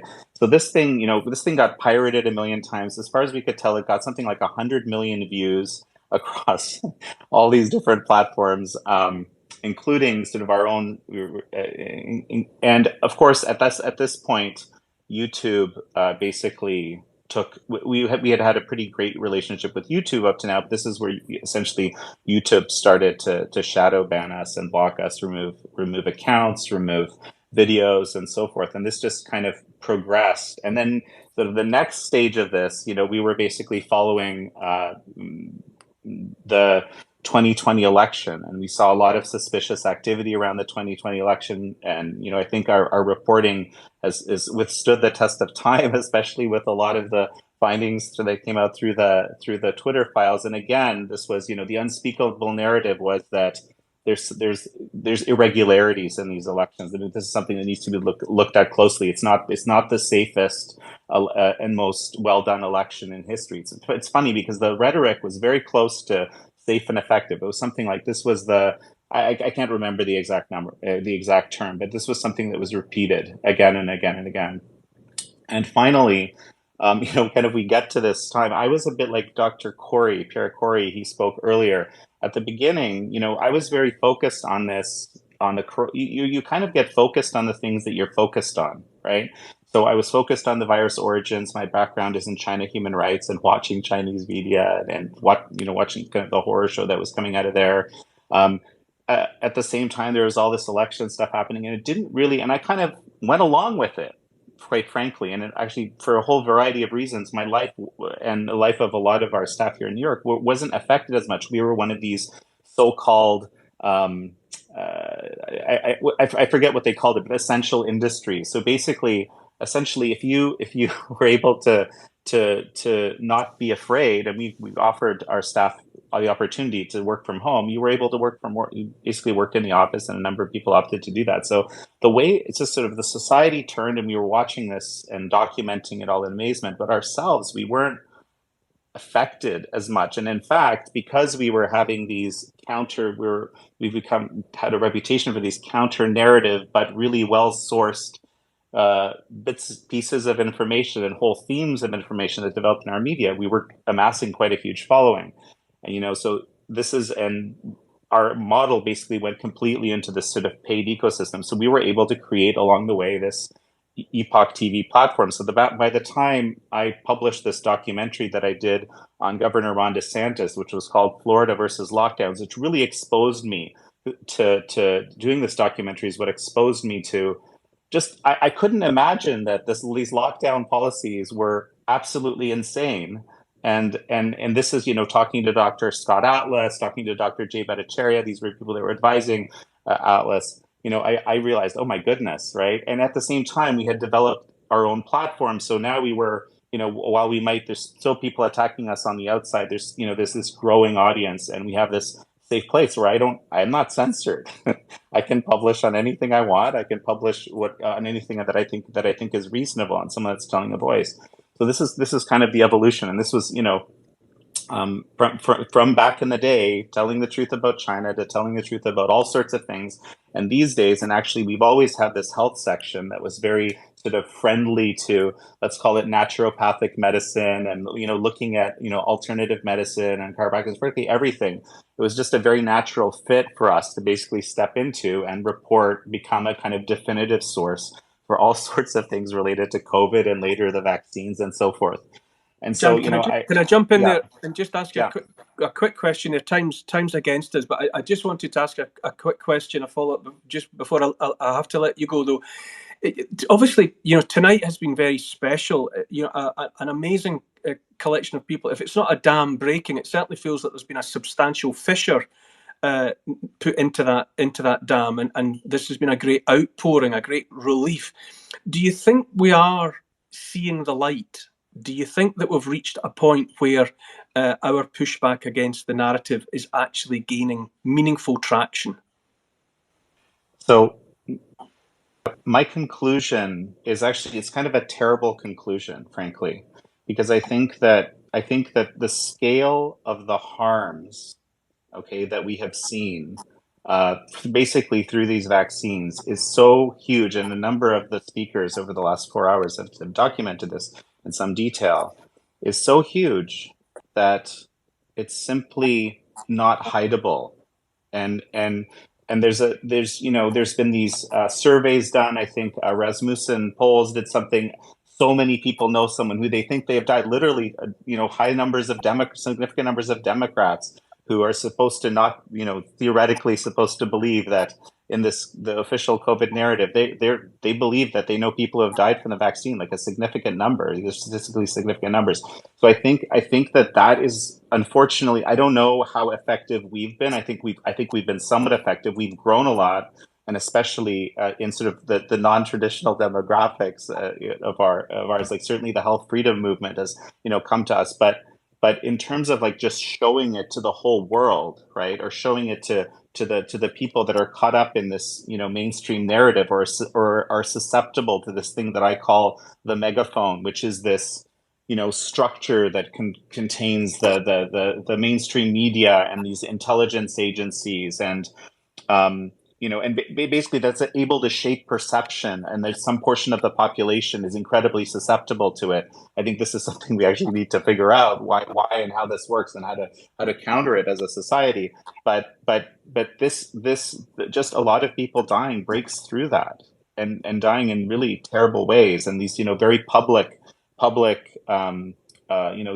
sudden deaths like this recent football player. These things play this role of raising awareness, and I think that is what's going to break the dam, actually. Yes. Right? And it's critical for us to report on it with integrity, and as many of the people here have been, based on the data, not with a lot of hyperbole. This is kind of where I hope that we've excelled. Maybe we've erred a few times, but I think like 99.9% of the time we've been able to do it. And then we have this sort of vast repository of knowledge that's not just in the scientific papers, but is actually available for people to kind of understand what happened and maybe sort of inoculate themselves in the future from something like this happening again. That's sort of my vision. I threw up a few. I do these long form interviews. I threw up a few of the ones from the guests that have been here with us, from older ones. If people want to see like the kind of things we do, at least in terms of video. And of course, you're always welcome to the Epoch Times site. I don't want to take too much more time. I'm stunned by some of these news stories that I'm very eager to get to a broader audience, because again, this sort of combination, as was said at the beginning, of shaping of information through propaganda and at the same time censorship. And I think it was Bob that said the censorship of the censorship, or I can't remember who said that. That was a really good construction. The combination of all this is really it's hard to imagine how effective it has been as kind of shielding a significant portion of the population from, frankly, reality. Yeah, and we have to push hard to keep breaking through that. But Jan, I think you're absolutely right in your assessment that it's beyond being hidden now. And in terms of integrity, I do like to think that integrity is a stubborn plant that has been greenhoused within the cupped hands of the sort of people that have been speaking tonight, and others who we know are there who we haven't actually been able to hear from tonight. But I think the integrity is intact, and in due course it will be replanted where it belongs, out in the wider domain. So thank you, Jan from Epoch Times. Neil, can I just say one more thing? Yes. There's this particularly noxious, it's a kind of a rating agency called NewsGuard, and it kind of plugs into your browser and it tells you if a website you're looking at is information or misinformation and stuff like this. So according to something someone sent me today, we're the number 3 of the 10 most influential misinformers in the world. Well done. In contrast, of the 10 most trustworthy and trending sites, the top 3 are New York Times, NBC, and NPR. And what else can I say? I just wanted to share that. What else can any of us say, Jan? Perfect. A perfect sign off. Thank you. Our last speaker tonight, I think, who's been waiting patiently, James Melville, who is a communications and sponsorship consultant, hails from Fife, here in my home country of Scotland.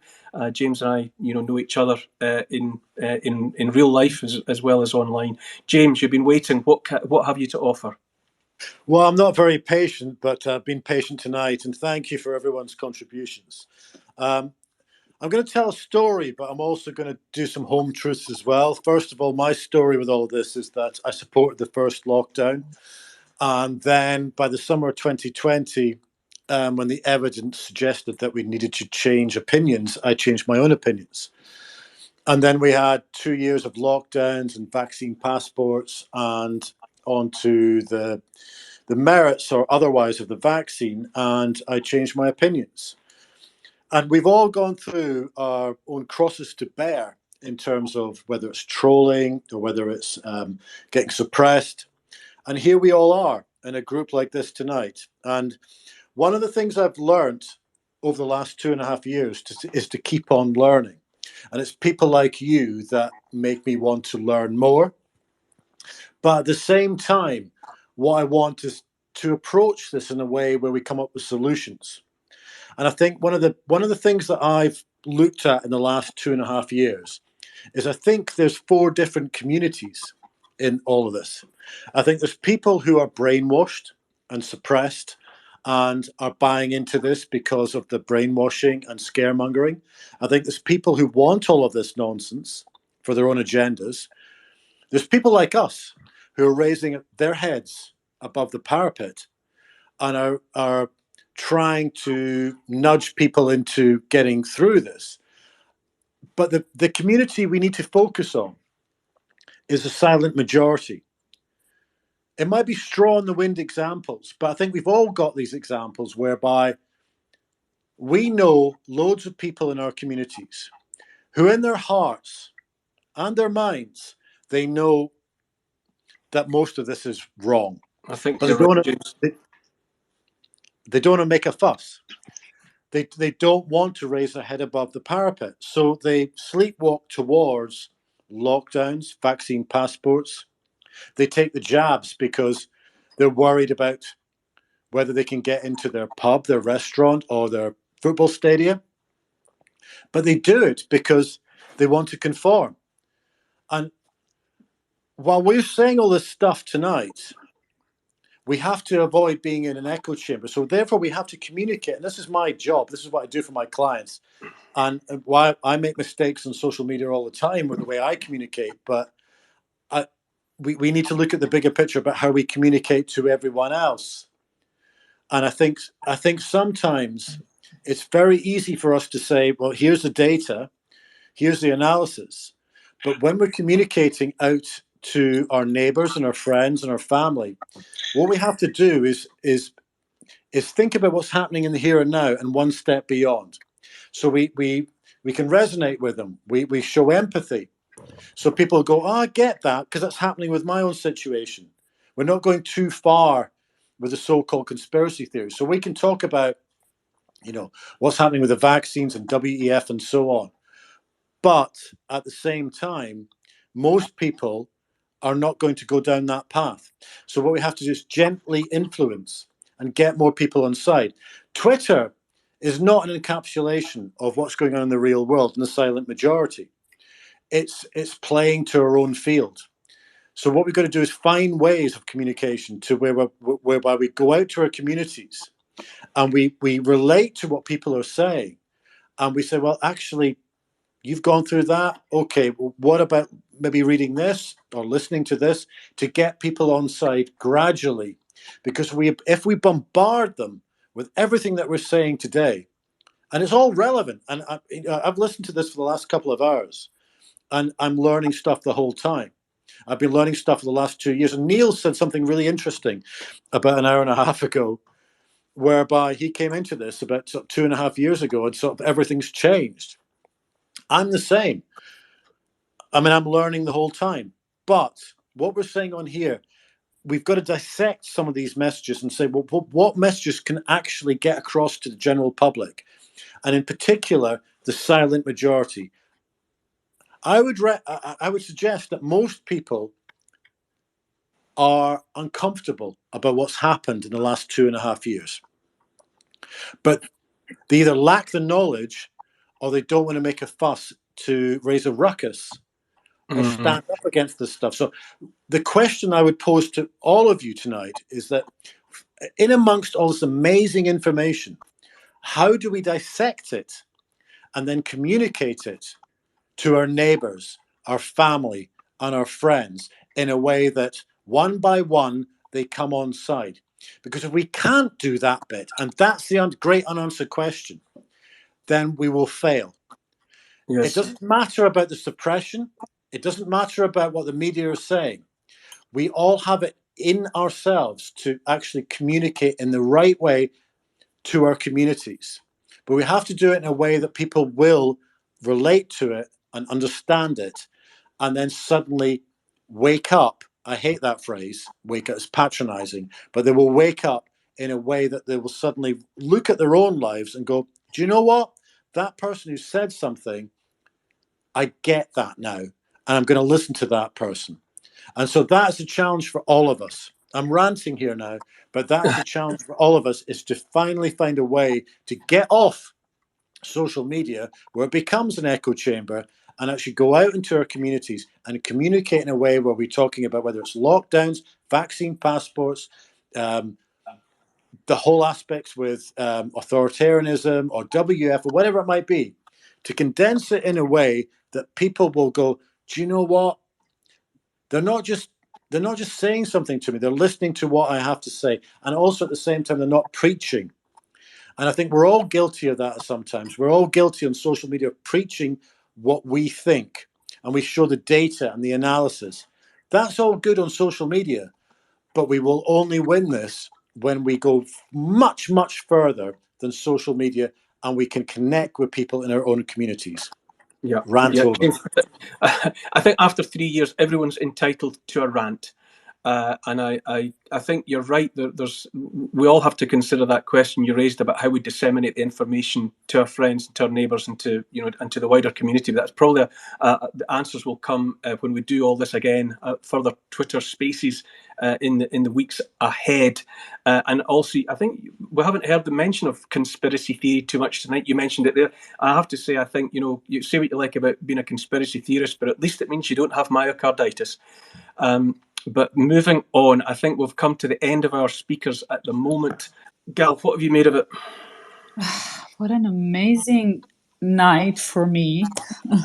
I mean, it's 2 a.m. here already, and it was absolutely inspiring and fascinating for me. We have to say that we lost Nick along the way. Yes, I gathered that. Twitter is still bullying him. I seriously don't understand this. But I have to say, for me, this amazing night was just, I was listening in and just kept telling myself, I can't believe that all of these stories and all of these voices were silenced and censored. It's absolutely unbelievable. I can say that in Israel, there's nothing that we hear about on the mainstream media about these stories and information. Nothing, absolutely nothing. And it's like a brick wall, except maybe journalists like Dr. Yafa Shiraz, and very unique people. But we are growing. We're getting larger and larger in numbers because people are not getting vaccinated anymore and they're not buying into this policy. So that's inspiring. And us being here together and sharing these stories is also amazing for me. Efrat, what's your takeaway from this evening? Thank you for that. I really want to thank everyone for doing this. I wanted to say something short. I'm a marketeer, and one of my expertise is in personal branding. I teach people how to build their personal brand. And brand is all about perception. And the perception is easily compromised these days. Our perception as leaders, as experts, as influencers, we've all been ridiculed, named, and shamed during the last 2-3 years. And at the same time that perception is easily compromised, a personal brand is also all about your values, your character, and most importantly, your actions. You got to walk your talk. So I think that this group that is here and everyone that's not here with us tonight on this Twitter space, we are the way showers. We are the ones to show the way, showing the way to true values, to evidence-based information. And we got to keep going. It's on us to show the way and to show compassion to ourselves and others during this super challenging times. So I really want to thank everyone. I think that by being who we are the living, breathing example of what's possible and how it's possible to be and how it's possible to live. And I think we need to continue doing that. Well said. Kat Lindley, are you still with us? Yes. There's just one thing I want to share with everyone. Last year, the government of the United States came up with this proclamation that if you speak against COVID narrative or elections, that that you're spreading misinformation, disinformation, and that you are considered a terrorist. So for me, it really hit me so hard. It's really hard to explain. I felt like I was hit by a train. I went through this grief.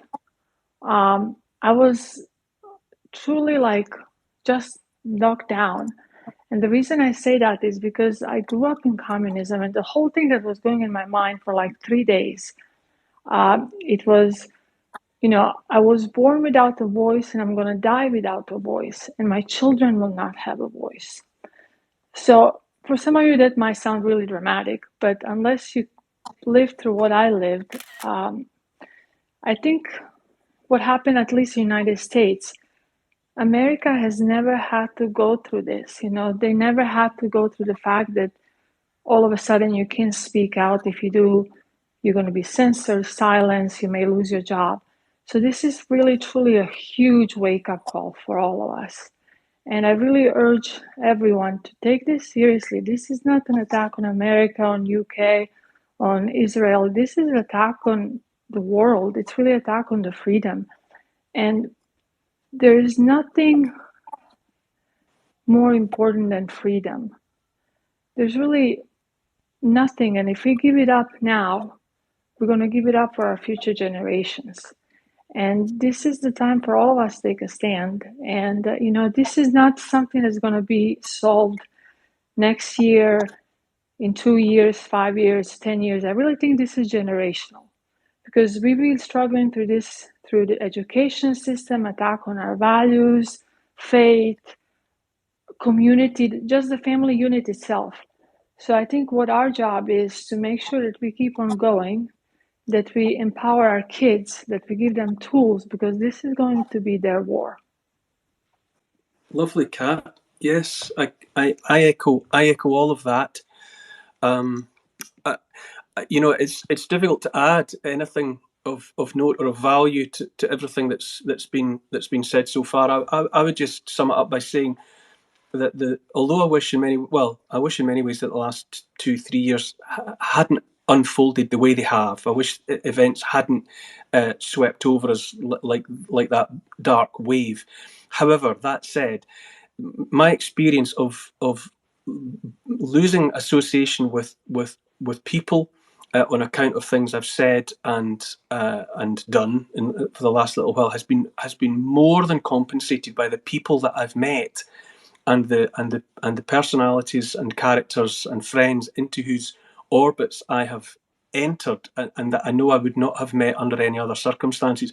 And so in total, my experience has been that I would not change a thing in terms of the people I've met, the things I've learned, and the wisdom that I've gained from the company of people like those that have been in the room tonight, and others. And others. That's all I can really say. And I know and trust that the intent that has been behind everything that everyone has said tonight is the truth, and it is right, and it is good. And I do have faith that right, true, good things will prevail. And I will hope that we, all of us, and more besides, will meet again in this space and continue this conversation. But all I can do is thank every single person who has contributed, every single person who's listening. It's been yet another step in my overdue education that has changed me, I hope, for the better. So thank you, everyone, and let's meet again.